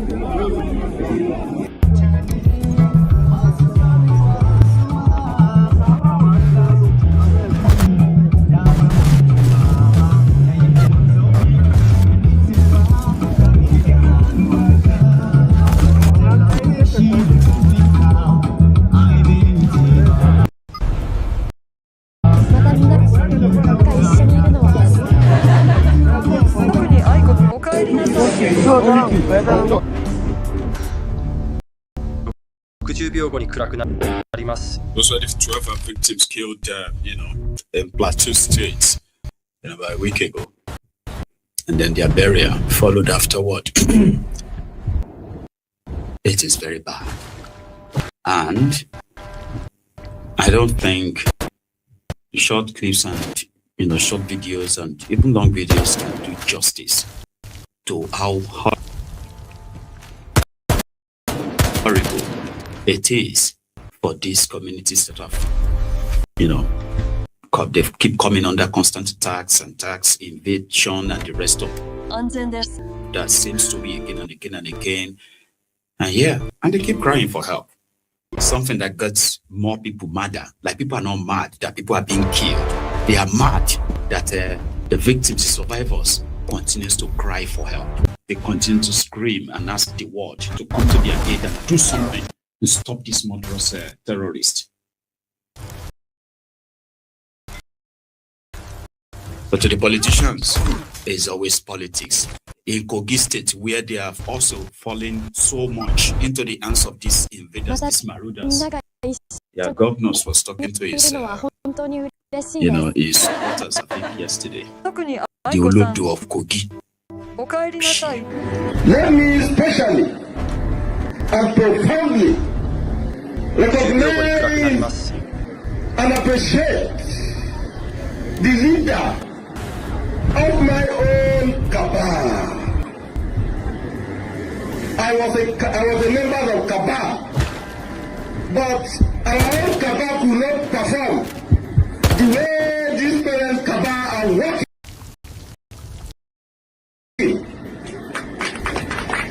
If every cabal can work like this, I think we should better have multiple cabal, as many as we can. I was a cabal, sir, the chief imam. I was a member of cabal during my boss, my principal. But our own cabal could not perform at all. But this very cabal, they are performing. And I'm proud to tell you that I have cabal. One of the achievements of having cabal is what we are about to commission here. The leader of my own cabal, approved by His Excellency Alaji Bello, Hajiya Dr. Habiba Tijani Aliu, FCMA, the Accountant General of our district. Auditor General is a member of this cabal. The party chairman is a member of this cabal. SA Protocol is a member of this cabal. The commissioner of the local government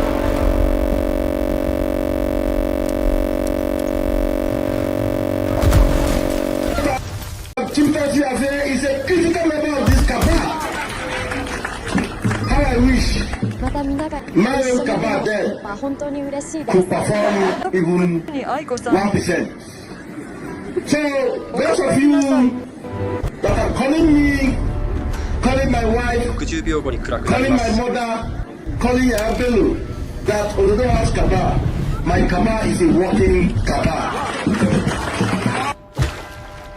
I hope they can keep you safe. I hope this cabal can keep you safe enough in Kogi. Do you get me now? With Tifnubu's protection, if there is anything like that. In River State, they are celebrating the capture of River State. It's kind of like a twist game. Where the weakest clause, from my own understanding, right, is that he is not to join APC. It's to stay in PDP and, keep it that way, hold it for Tifnubu, as Makinde said, right? But his foot soldiers, his lieutenants, are already like jumping ship. Not just in River State, all over the place. Courtesy of who are, working behind the scenes to ensure that. So in River State, while it seemed that, they supposed to buried, grievances between them, Wike, Fubara, and others, I seem to have started rearing his head again. And in a game of a twist,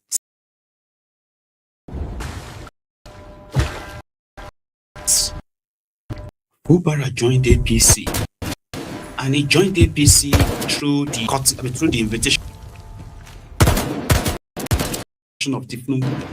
He met with Kolu. Didn't meet with Werewike. He met with Kolu. After that, he said he's going to APC. Within that space, he seemed to have bought himself a lifeline. A lifeline that is now sort of like widening enough to take Werewike off his case. I'll tell you what I mean by that, okay? Presently, the Tifnumbu's kind of like cabal, foot soldiers, right? They are working more on full bara than Wike. So they are already projecting full bara for second time. Here is their supposed party secretary in River State. Then Rebadon was there too. On the cover of meeting the Ogoni people. But yeah. And by the entrance of Governor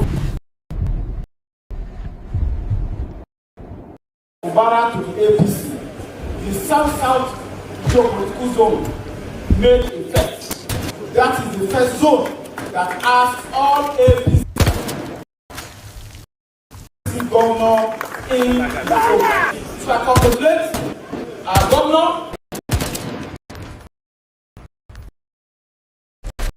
I congratulate our party because when the governor is doing well, it's symbol that our party is doing well.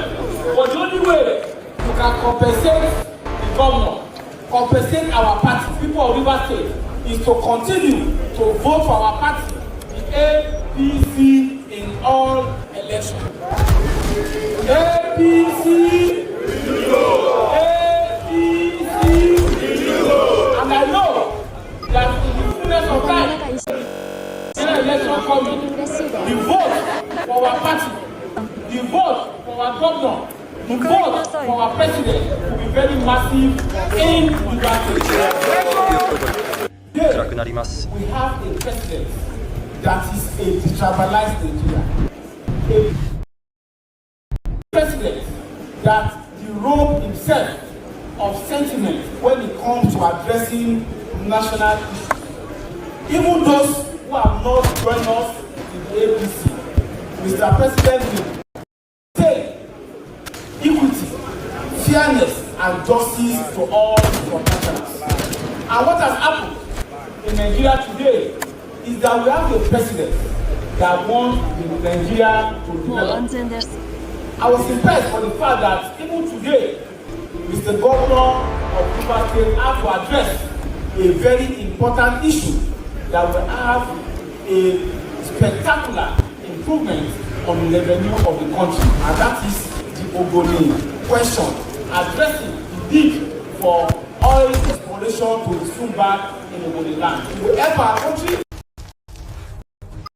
and also help today, anybody that is standing aloof and has not joined the APC, maybe they are giving their time. We are very sure that in the fullness of time, all the timber and caliber, all Iroko of political relevance in Nigeria will join my party, your party, the party of the governor of River State, All Progressive Congress. I want to assure you that the party will create a level playing ground for everybody. Just as our leader, President Bola Ahmed Tinubu, said during the last NEC meeting, which all of us attended, we must create room for all of us to be accommodated. Even if you have a large room and your neighbor is staying outside, try to create a small space within that room. So this is a party that believes in tolerance, a party that believes in equity, and a party that believes in the wisdom of leadership to grant, to allow all of us to prosper under the roof which symbolizes unity and of course which will bring progress to our country. The project So the bottom line there is that it is not Werewike that will decide if Fubara will go for second term or not anymore. Yeah, no, it's not him. But Werewike will not have any real control over how they want to arrange River State election for Tifnumbu and Fubara. He's got no control over it. He's got a say, obviously, right? He's got a say, but he's got no control. So all those flex over Fubara in the last 2 years seemed to have now ended. So the only oracle that Fubara serves now is Tifnumbu. And politically, it simply means Wike can no longer touch him in that sense, because if Were Wike should start any wahala that is going to destabilize Fubara, it simply means the chance of Tifnumbu in Rivers will become slimmer. I don't know if he has any chance, so I'm just saying. Like, you know what I mean? Like, it becomes slimmer, and I don't think Tifnumbu wants that. Without election, he's managed to convert almost the entire, he converted the entire South Niger Delta to APC, just like that. So he wouldn't want Were Wike to, I don't think so. Wike. I do come from the same background with Rotimi Amechi. Were you rich before? Not to me rich. I didn't come as a student. I was in a Mercedes Benz. As a student, I was in a Mercedes Benz. My father was a general manager of so many companies. So you came from a rich background? I will not say too rich for the Dangotes. But I think I had a small background. Yes. Yes. But Mr. Amechi challenge. I do come from in the smoking book. In the third Indian. So now, there's so much to report in their politics in the coming days, weeks, and months. Why is Tifnumbu interested in River State? Is it just for politics? No. It's just good that these ones have played into his hands, and he will use them to the fullest. And as for the fools, yeah, they'll get some crumbs too. Oh, good. They stopped oil extraction on Ogoni land for decades now. You get me now? Obasanjo attempted to kind of like break it, didn't succeed. Because it was because of this Ogoni that Ken Saro-Wiwa got hanged by Oga. So it's got this long history of that before the Niger Delta militancy of 2003 to 2007 or 2008 came by, right?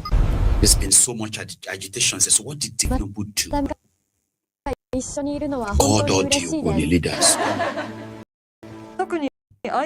I heard that because of Ogoni cleanup, which has been your bane of this and that for these years, that you wanted Ogoni land to be cleaned of all this oil spillage and all of that stuff before you allow any oil exploration. Listen, we can't do that. We need to start oil exploration. Here is your deal. As a mafia himself, he made them deals that no single protest happened. Right now, they are the final stage of opening up Ogoni land for different oil exploration. And of course, you know those who are going to take it. So they send a baton to go and tell them that they've been nice. Tifnumbu has been nice to all of you. He's given all your chiefs money. He's promised this, he's promised contract, he's given appointment and the rest of that. So it's a good thing. Everybody should be happy that River State is now APC. You are seeing party. They are seeing billions of dollars that they will exploit from that place. Don't take my word for it. Sorry, don't take my word for it. Lots of our armed forces are here, those who have met here. Senior officers, couple of federal government officials who are here to thank you. Thank you for the cooperation. Thank you for working together as one to address some of the challenges and difficulties all of us inherited. And we have worked as one. And particularly we are here because of the Ogoni part of Nigeria. And we did an incredibly good work together as one. And we are here to demonstrate that, to identify with the people of, and once again to thank them on behalf of Nigeria. We are happy today. River State is probably one of the most peaceful states in Nigeria. Things have changed. And Your Excellency, you are entitled to claim it, that you are responsible, you are part of it. It's based on... And the good people of Ogoni, leaders, quality human beings, we've had this amazing opportunity and to work with them. And I can tell you they are good people. They are first class. And we have seen, progress, development, and a massive promise for Nigeria and our future. Ogoni is looking like the turning point for Nigeria today. A new chapter is being opened. Nigeria will not be again what it used to be. Things are changing, and it is starting with Ogoni land. I'm here with the Minister of Works. He was properly introduced. He will have opportunity to say one or two words as well. Also the Minister of Environment and indeed the Chief Executive Officer of NMPC. They are here. They might probably have one or two words to say. But my own simple, I have delivered the message of President. He said, I should thank you, Your Excellency. He is very happy with you. And we are happy with you. 特に愛子さん He said I should also thank the people of Ogoni land for the cooperation and for giving him chance for him to achieve an amazing, a problem of 2 or 3 decades. Somehow now is turning to be a massive opportunity for Nigeria. He said I should thank you, you leaders of Ogoni land. Thank you so much for it. Nuisance, Lele. Let me save you, because he actually spoke for about 5 minutes. It's just repeating the same nonsense. You know what if nobody did? They sent to Badom, the Devil Lumai, and a couple of others. Minister of Environment. That one where they say you don't even know who that one is. Do you know your Minister of Environment? You.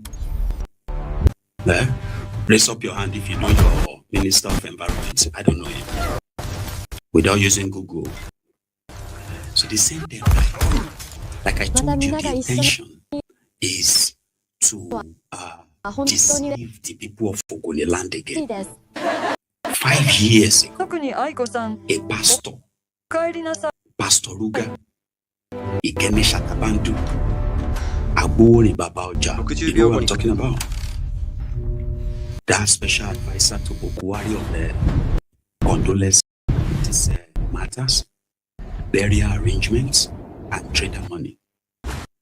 Oshibade, that's Oshibaju. He was in the same Ogoni land, right? To flag off the cleanup of Ogoni land, where, according to them, Bokuwari approved $2 billion for the Ogoni cleanup.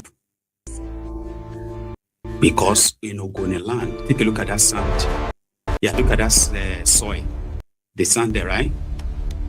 Now that is 95% of all the lands that surrounds Ogoni in River State. You see that soil that you're watching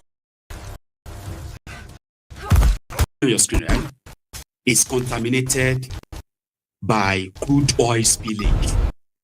また皆が一緒 Are に you いる with のは me? 本 Decades 当に of 嬉しい oil です exploration. さん、お帰りなさい。60秒後に暗くなります。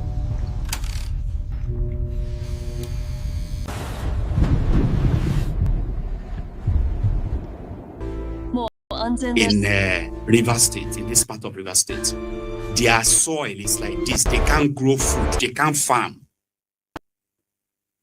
Are you with me? Osinbajo was there 5 years ago as the vice president of Nigeria. Prior to that, Osinbajo was in Dubai to talk about this issue of climate change, environment, the blah, the blah, the blah. And Ogoni cleanup came up. $2 billion, according to them, was approved. So that what they wanted to do in Ogoni land, that is called Ogoni cleanup, is a massive earth-moving project. $2 billion cannot clean Ogoni land.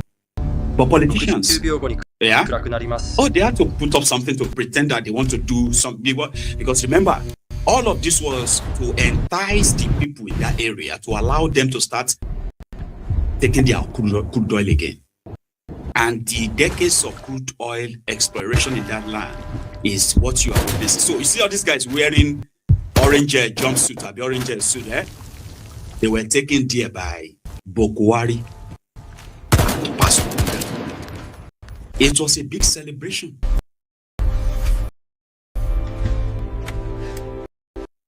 The Ogoni cleanup means they will dig that soil. Yeah? They will dig all this until they get to the better part, right? And they will go elsewhere and then lift clean soil and begin to fill all these places that they are digging. That's the cleanup. The cleanup is that they will dig all this soil, pack all of them as contaminated as they are, right? They are toxic. They will pack all this and take them somewhere else and dump them. I don't know what's that plan. So their water is contaminated. They can't fish. If you go to their river or their water and you kind of like a scoop a bowl of water, you can visibly see the flashes of what you call it, oil on that water. It is so obvious. You can't drink it. They can't dig a borehole because number one, they can't even dig boreholes like that. Because if they dig too much, they're going to meet crude oil. So this place, politicians have been using them to steal from Nigeria, right? With no end result. It was highly celebrated. They brought contractors. Look at them. Ogoni people who probably felt like, oh yeah, finally, they're going to do this now. They're going to fix it. See? This is how it was meant to be. They did this demo. It's called demonstration. Ask people from Ogoni land, when was the last time they saw these people? When was the last time they saw these people? After 2020, when they went to their land. When was the last time they saw them? They disappeared, like they were never there, like they never came. Boom.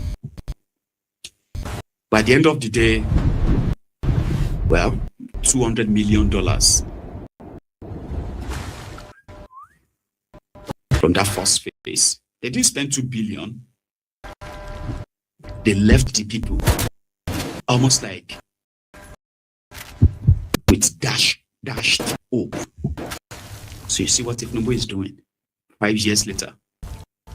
Minister of Environment to come and look at the environment. Minister of Works to come and construct road for them. Promise them that they're going to construct the road that connects, you know, they'll promise them that. National Security Advisor assuring them that, listen, we are in control of this place. Sure you get. And with me present means the soldiers, the military, the rest of them are, you know, and I'm bringing you message of Mr. President. His message is that as long as you people remain cooperative, okay, we're going to take care of you. We'll do your road. What about the soil? What about the Ogoni cleanup?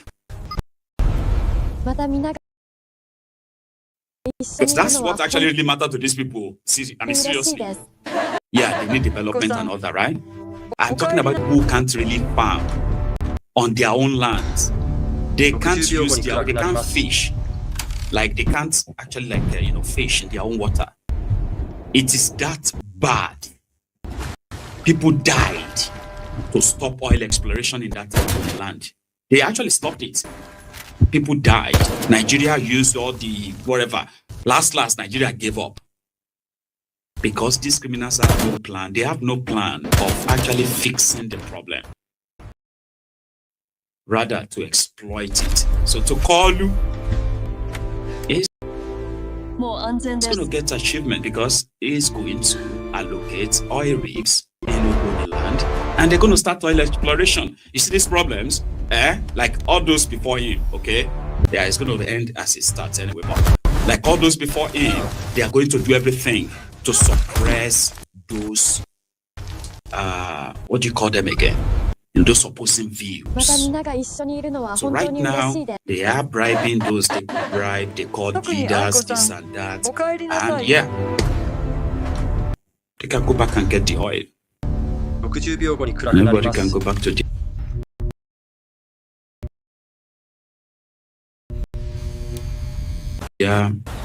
tough life. Talking about tough lives. Things are tough. Not just in Nigeria, it's everywhere. It's just that of Nigeria can be a bit extra. You know?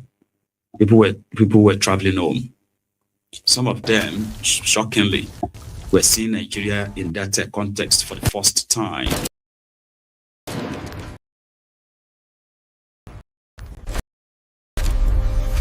Almost all over, almost the major highways all over the country remain blocked for more than 24 hours, 48 hours, where people have actually stayed on the road for. And this is not because so many people are traveling. No, it's not just that. It is sort of like a help to further expose the state of infrastructure, road infrastructures in the country. Some will look at it and say, well, that's not new. I know about this road. And like typical Nigerians, they would rather want to cope. Cope is when you see some people will tell you that, if I'm traveling I would have traveled since 1 week ago. I don't wait till all this time. Because that's a typical Nigerian. Okay? It is not the, it is not the state of dilapidation that supposed infrastructures, the same infrastructures that you read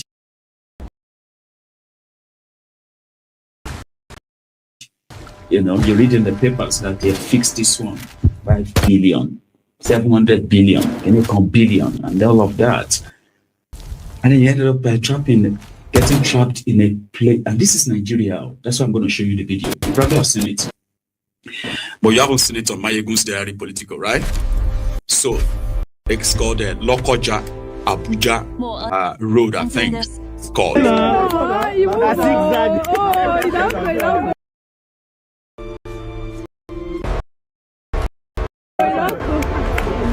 Corona don't go. That can't go, I swear.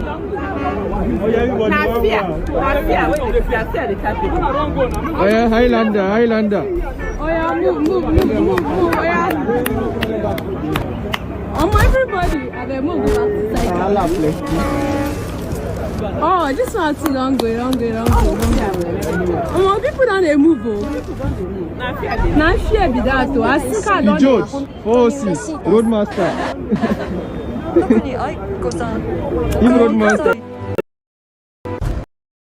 They move now, I bet. No stop. Roadmaster now. My dress cover. I'm waiting with this. What is it? If somebody pass the way,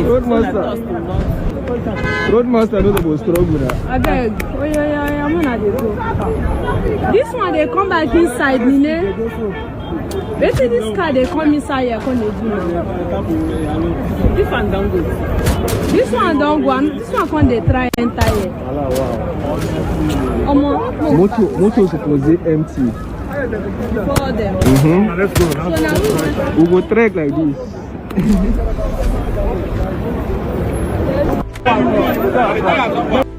More 安全です。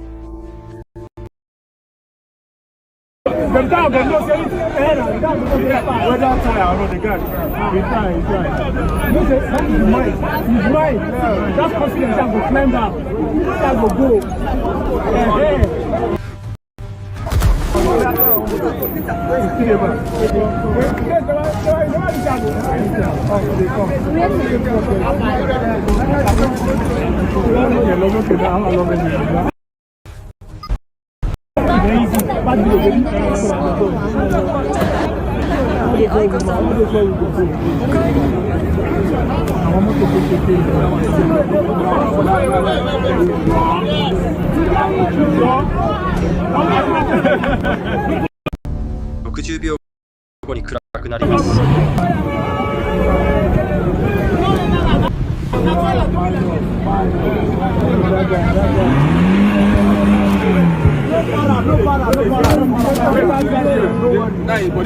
Raise up, raise up, raise up.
One.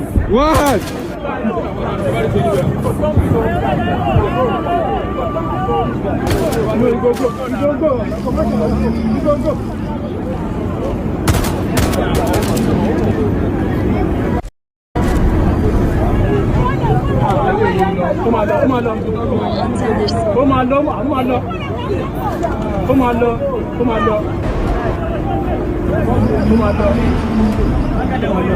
Don't go.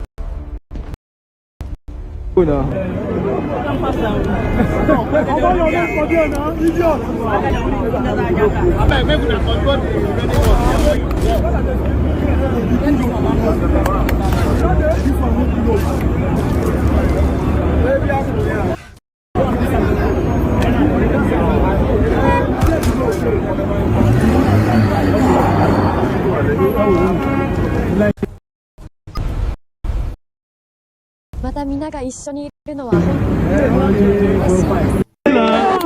嬉しいです。帰りなさい。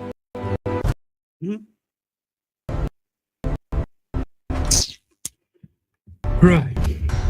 So something else also happened. This was last night, right? In Lagos, Oshodi, when train ran into a bus. I've been a bus ran into a train, and you know what will happen, right?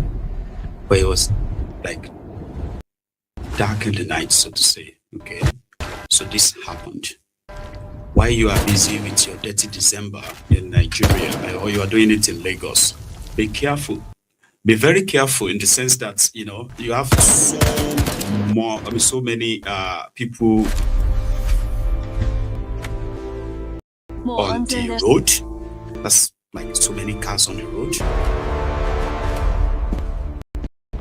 Many bikes at the same time. So if you have to use their bikes or anything, make sure you use the helmet as well. Like I know some of you probably have phobia for that, for superstitious reasons, right? But how could they train eat a boss? Like, I'm still trying to figure that out, alright? But this scene from Oshodi last night.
Guess what?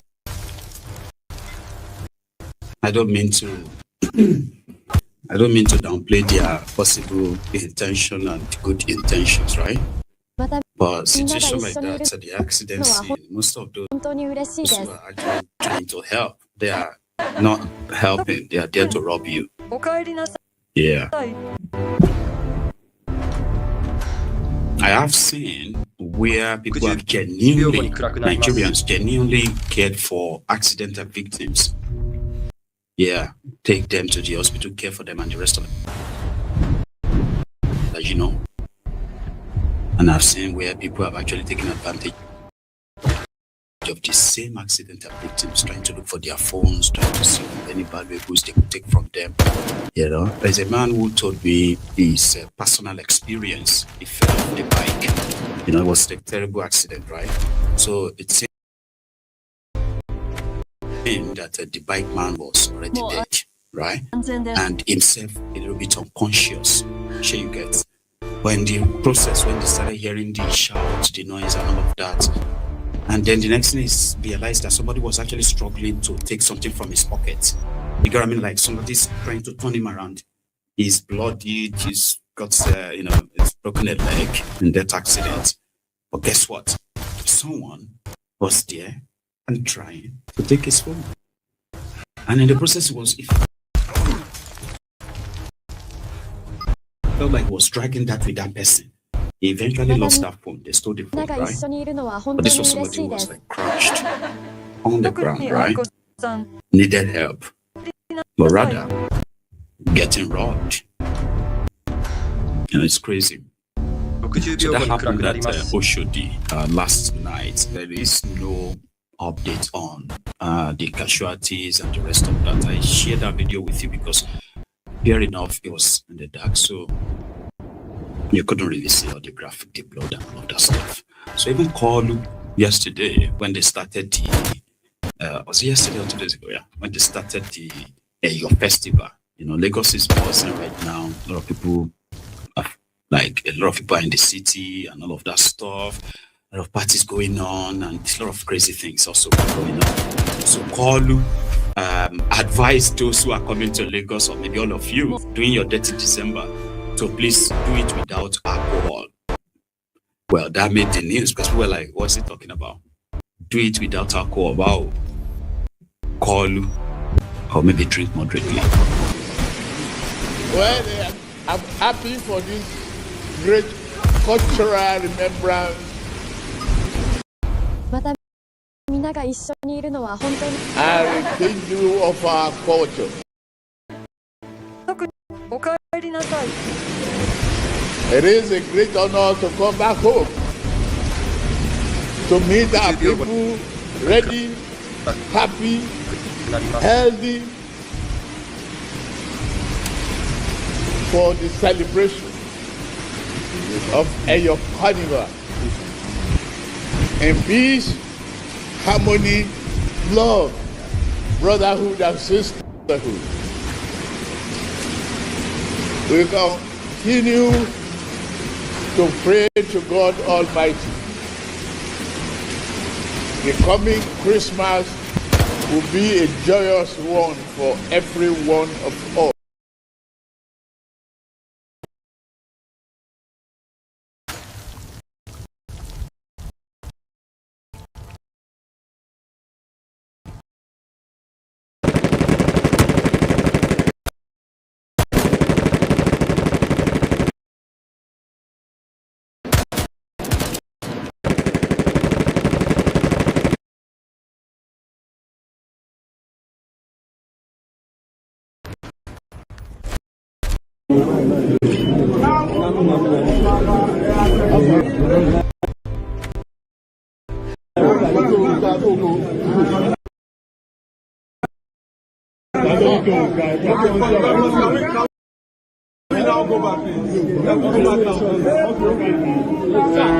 Your flashlight.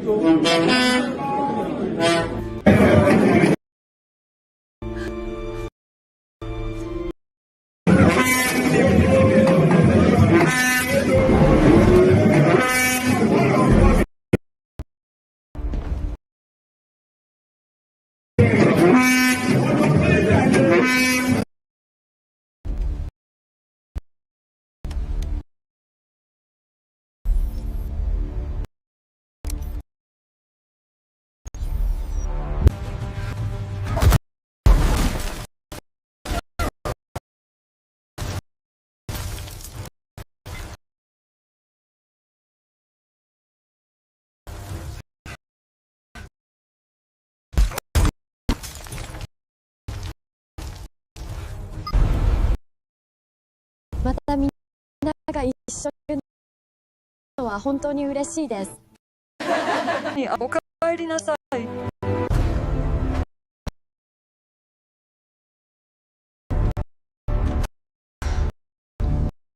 10秒後に暗くなります。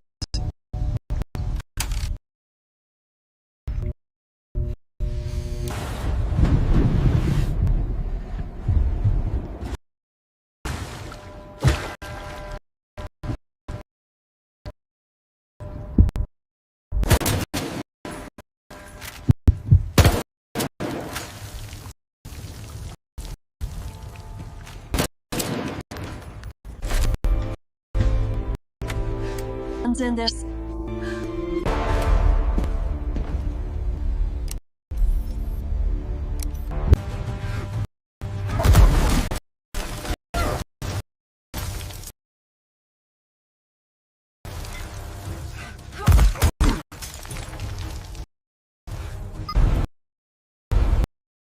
また皆が一緒にいる嬉しいです。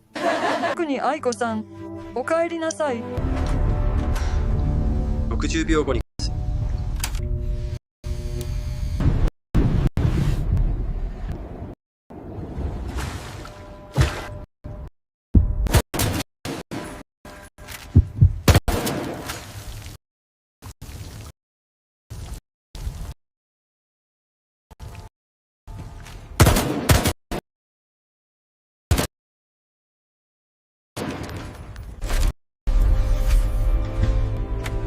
安全です。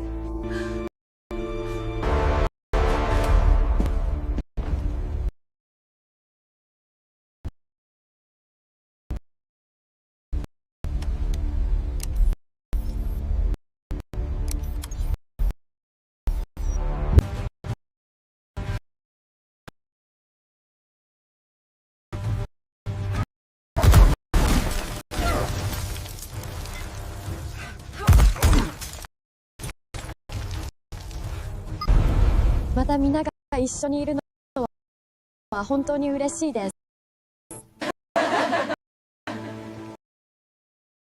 愛子さん、おかえりなさい。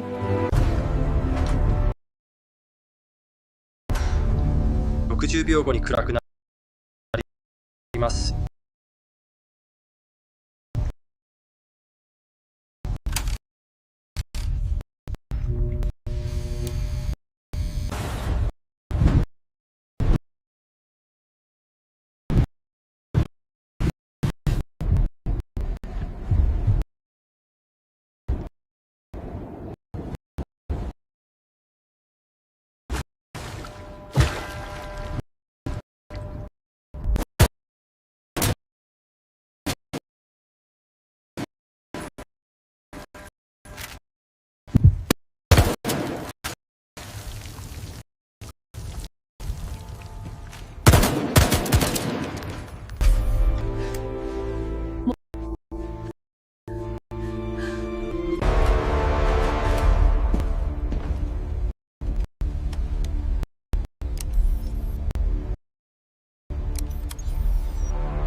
待つのは本当に嬉しいです。愛子さん、おかえりなさい。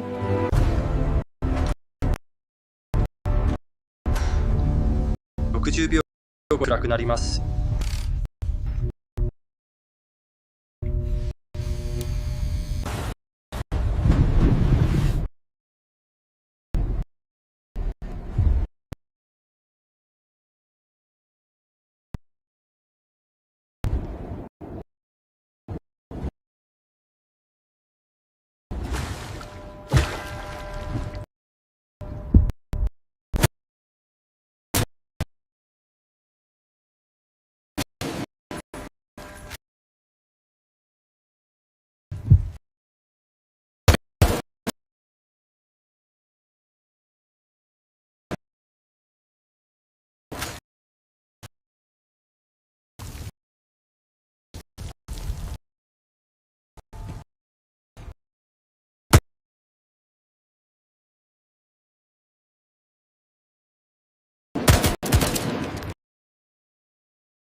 う安全です。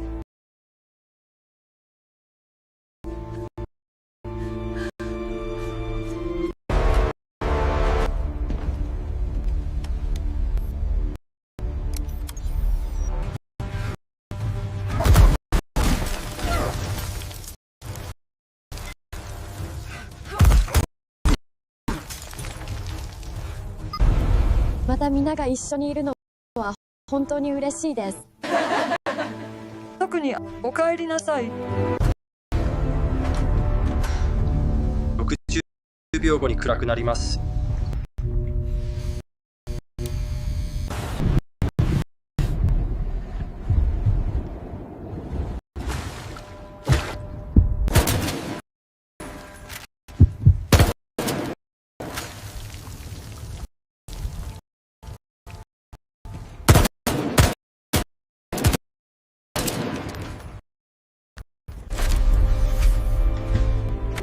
もう安全です。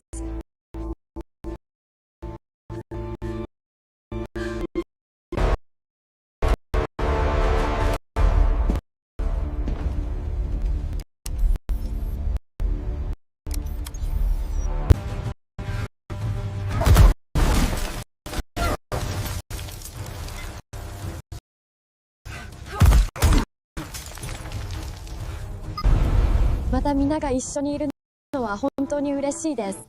ごさん、お帰りなさい。60秒後に暗くなります。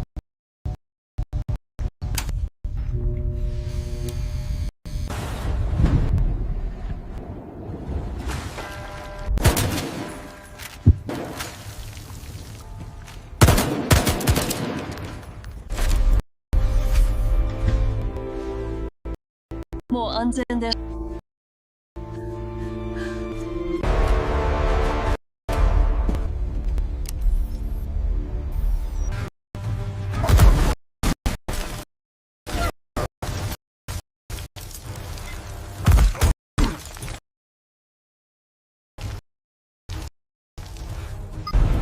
またみんなが一緒にいるのは本当に嬉しいです。特にお帰りなさい。10秒後に暗くなります。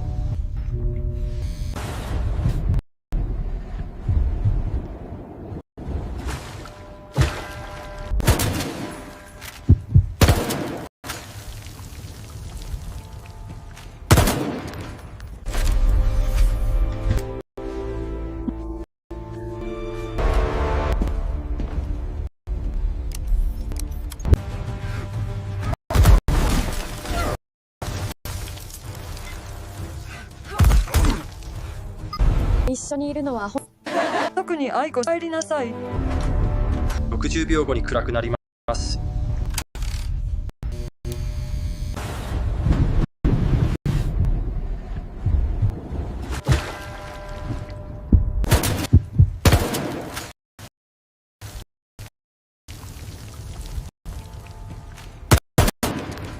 もう安全。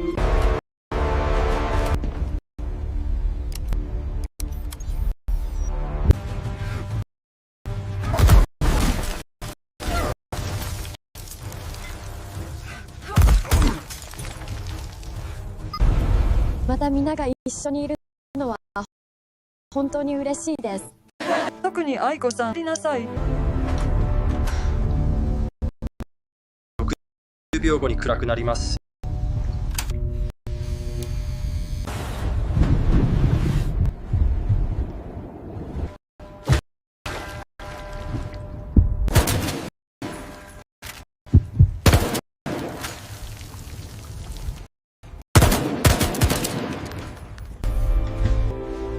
もう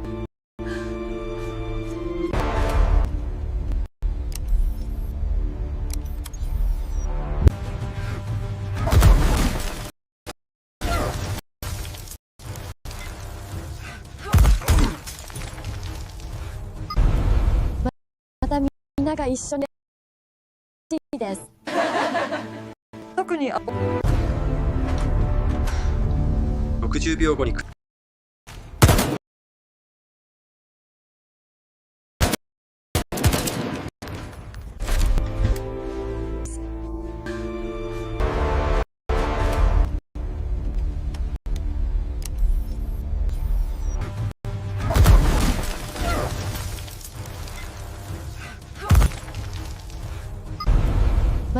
は本当に嬉しいです。おかえりな。ここに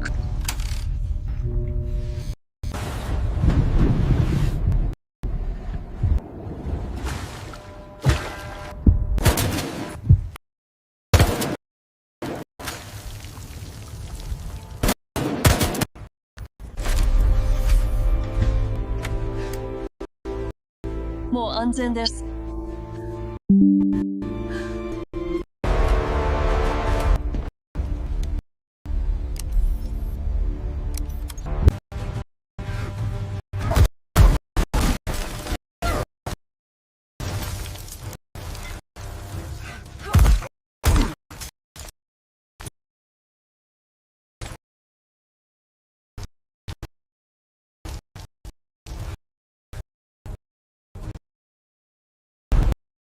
また皆が一緒にいるのは本当に嬉しいです。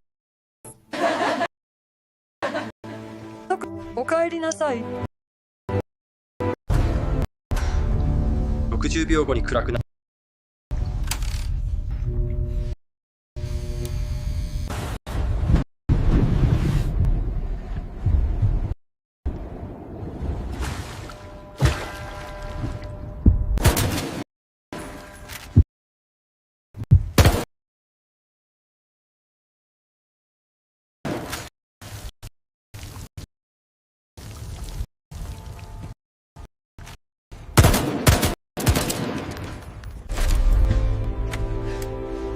もう安全です。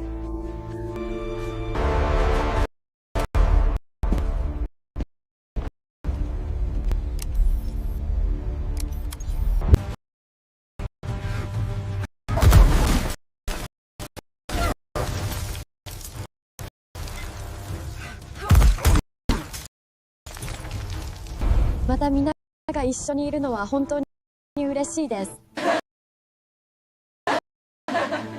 特におかえりなさい。6時あります。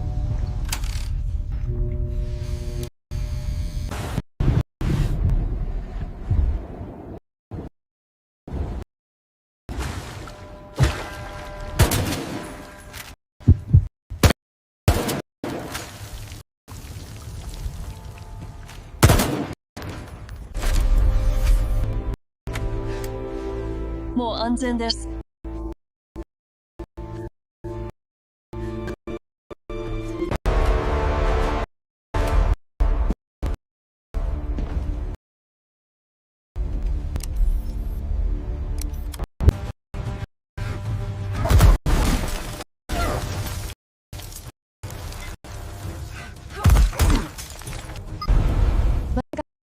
一緒にいるのです。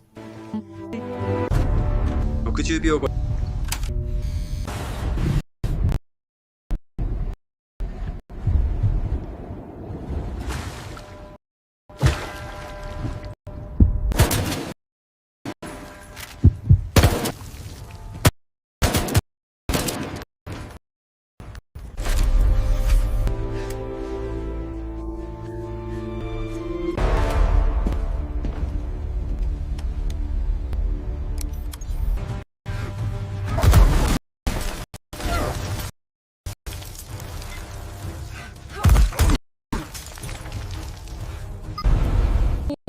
は本当に嬉しいです。おかえりな。なります。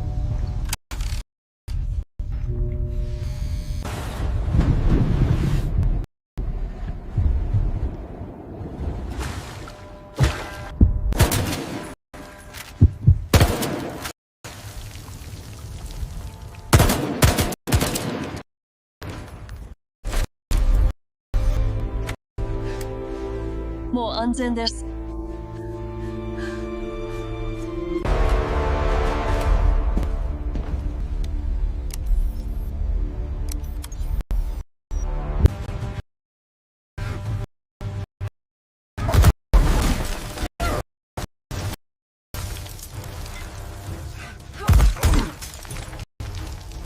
また皆が一緒にいるのは本当に。愛子さん、いなさい。おります。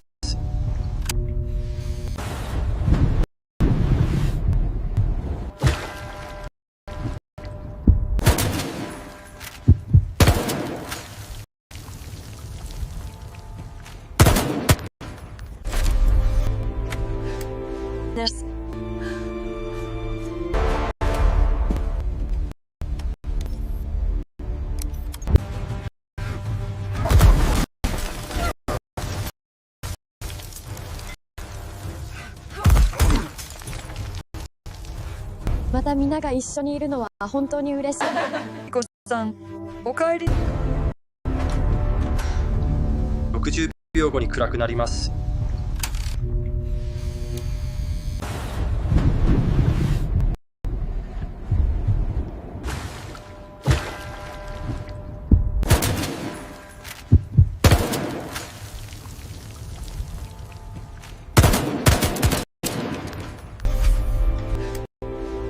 もう安全です。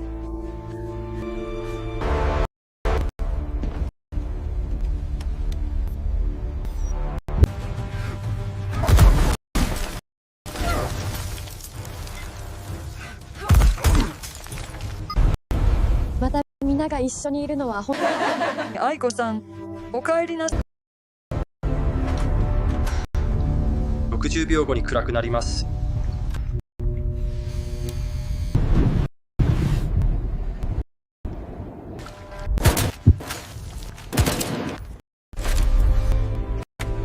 安全です。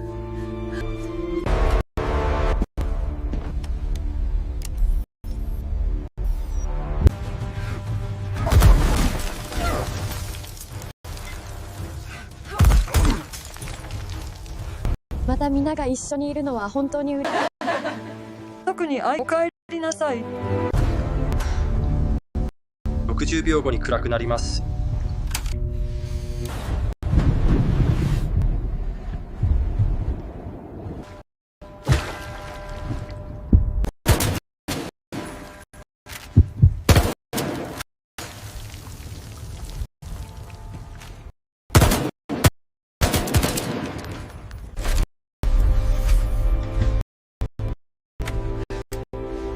もう安全です。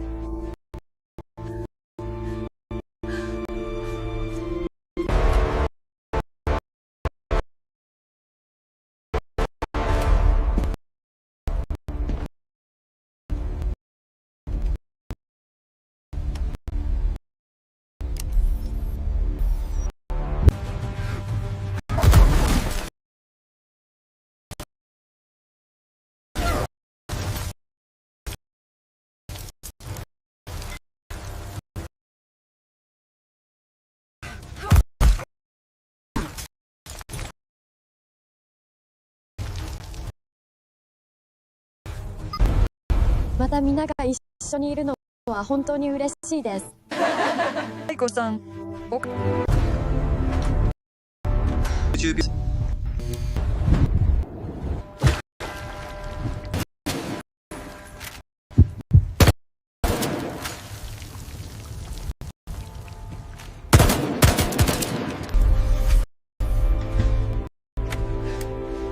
もう安全。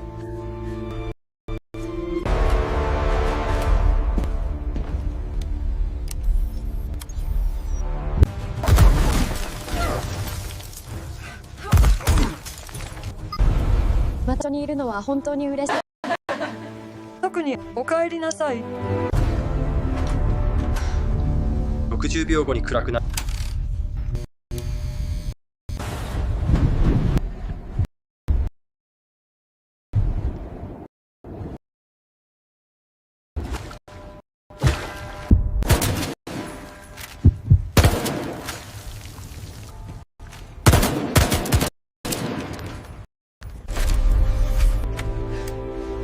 もう安全です。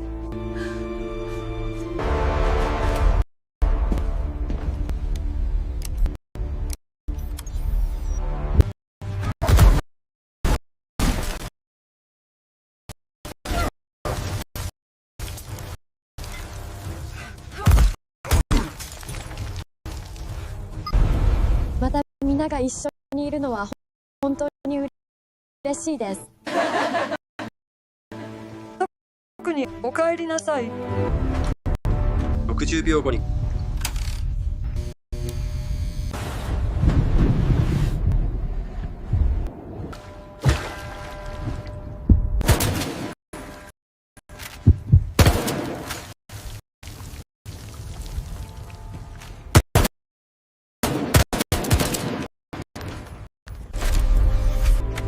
もう安全です。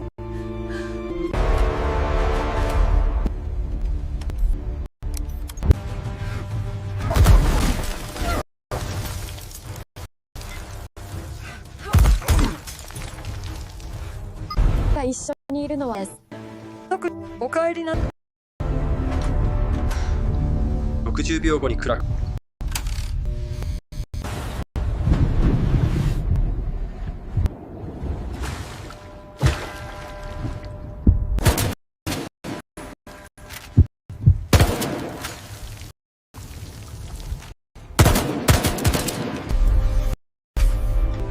もう安全。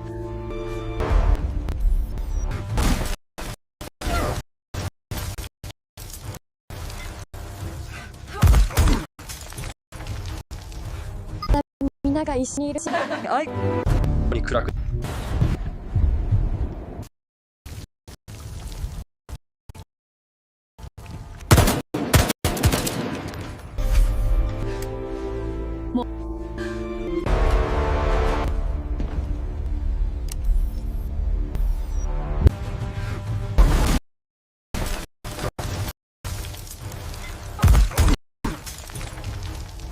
またみんなが一緒に嬉しいです。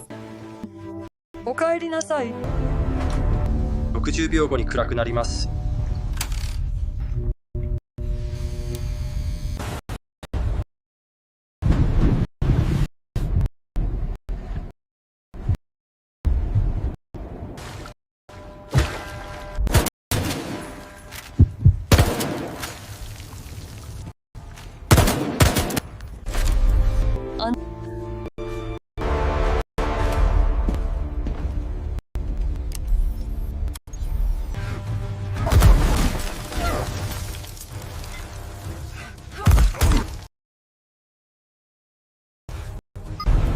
またみんなが一緒にいるのは本当に嬉しいです。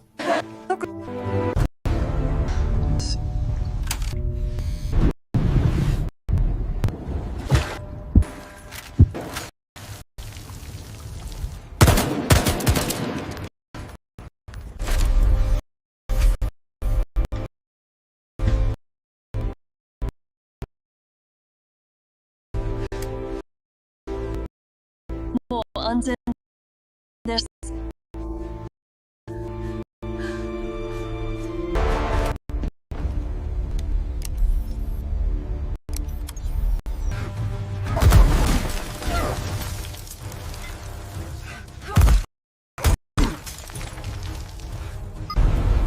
またみんなが一緒にいるのは本当に嬉しいです。お帰りなさい。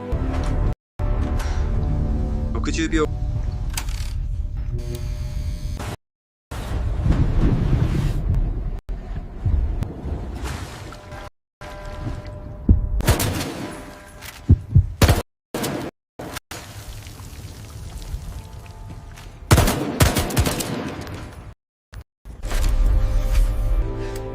です。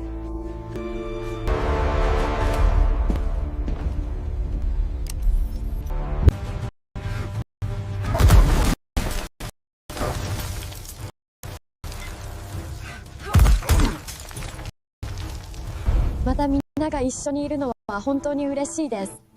特にお帰りなさい。60秒後に暗く。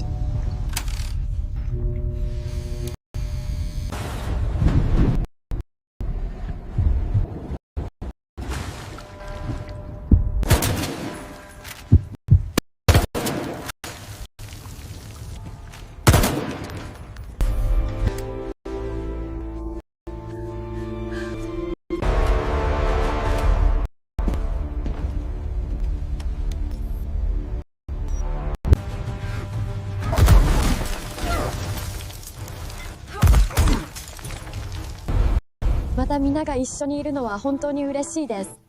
特に愛子さん、お帰りな。60秒後に暗くなります。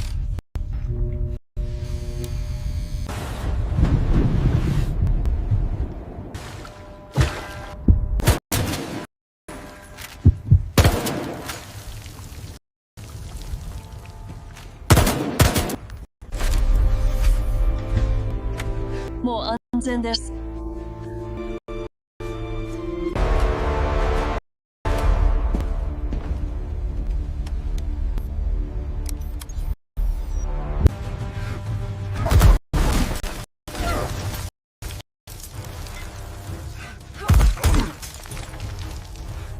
皆が一緒にいるのは本当に嬉しいです。おかえりなさい。60秒後にクラ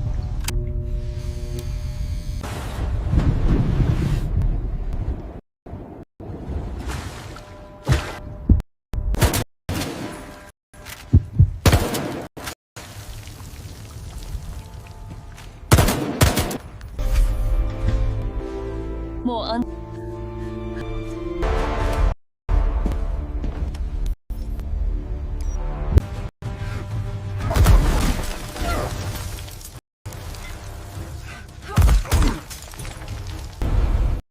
また皆が一緒にいるのは本当に嬉しい。愛子さん、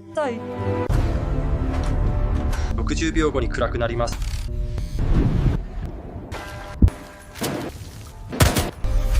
です。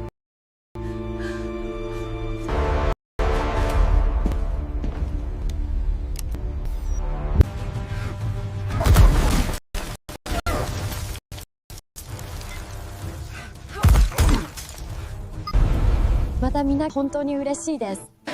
特におかえりなさい。60秒後に暗くなります。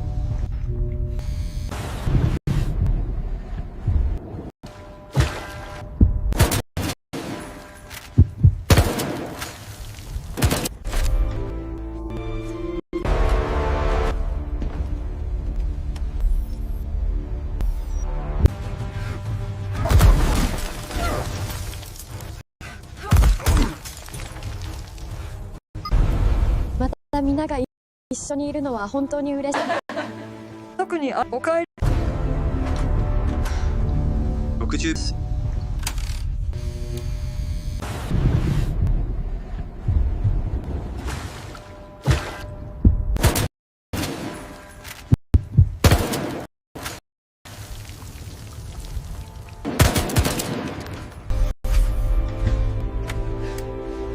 もう安全です。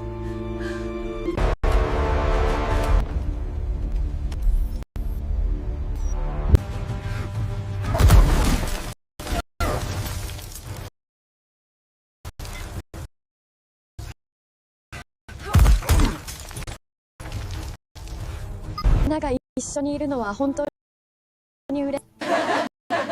特に愛子さん。60秒後に暗くなります。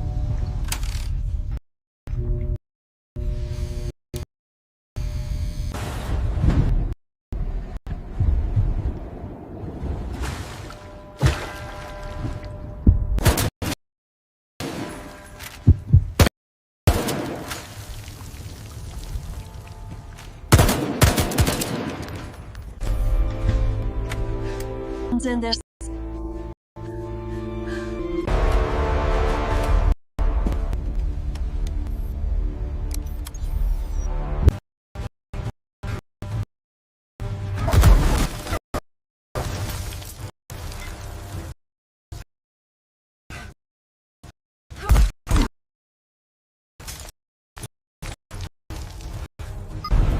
また皆が一緒にいるのは本当に嬉しい。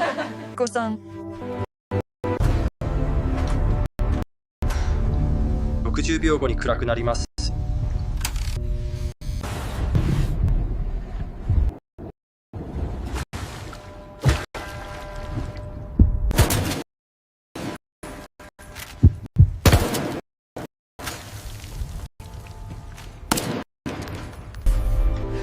安全です。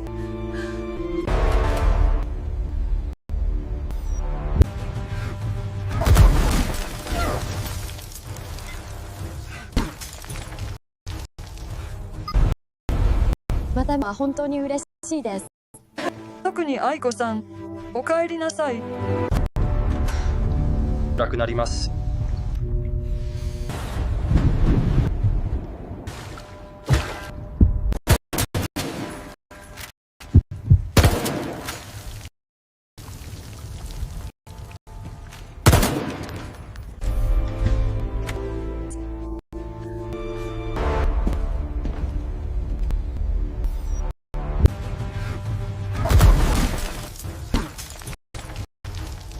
また皆が本当に嬉しい。愛子帰りなさい。秒後に暗くなります。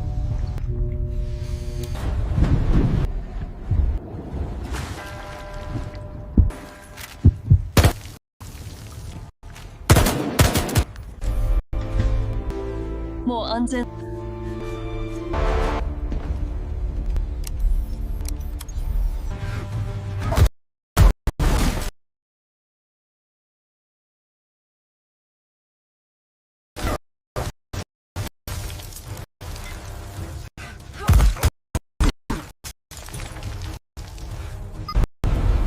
また皆が一緒にいるのは本当に嬉しいです。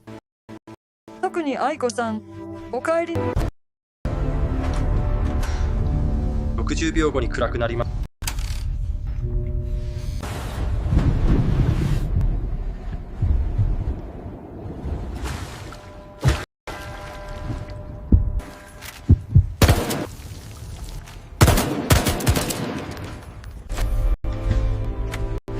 安全です。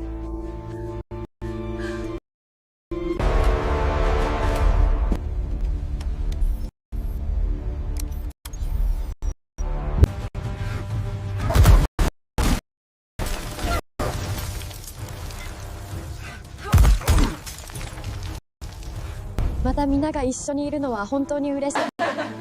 特に愛子さん、帰りなさい。60秒後に暗くなります。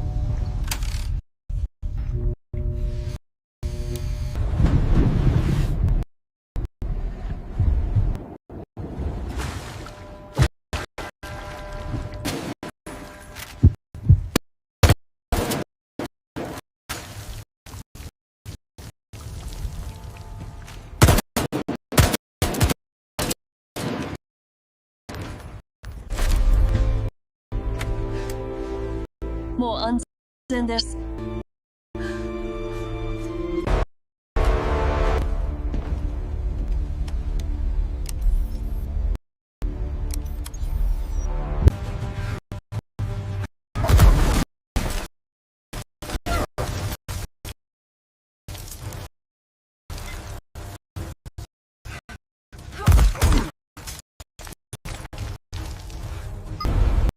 また皆が一緒にいるのは特に愛子さん、お帰りなさい。60秒後に暗く。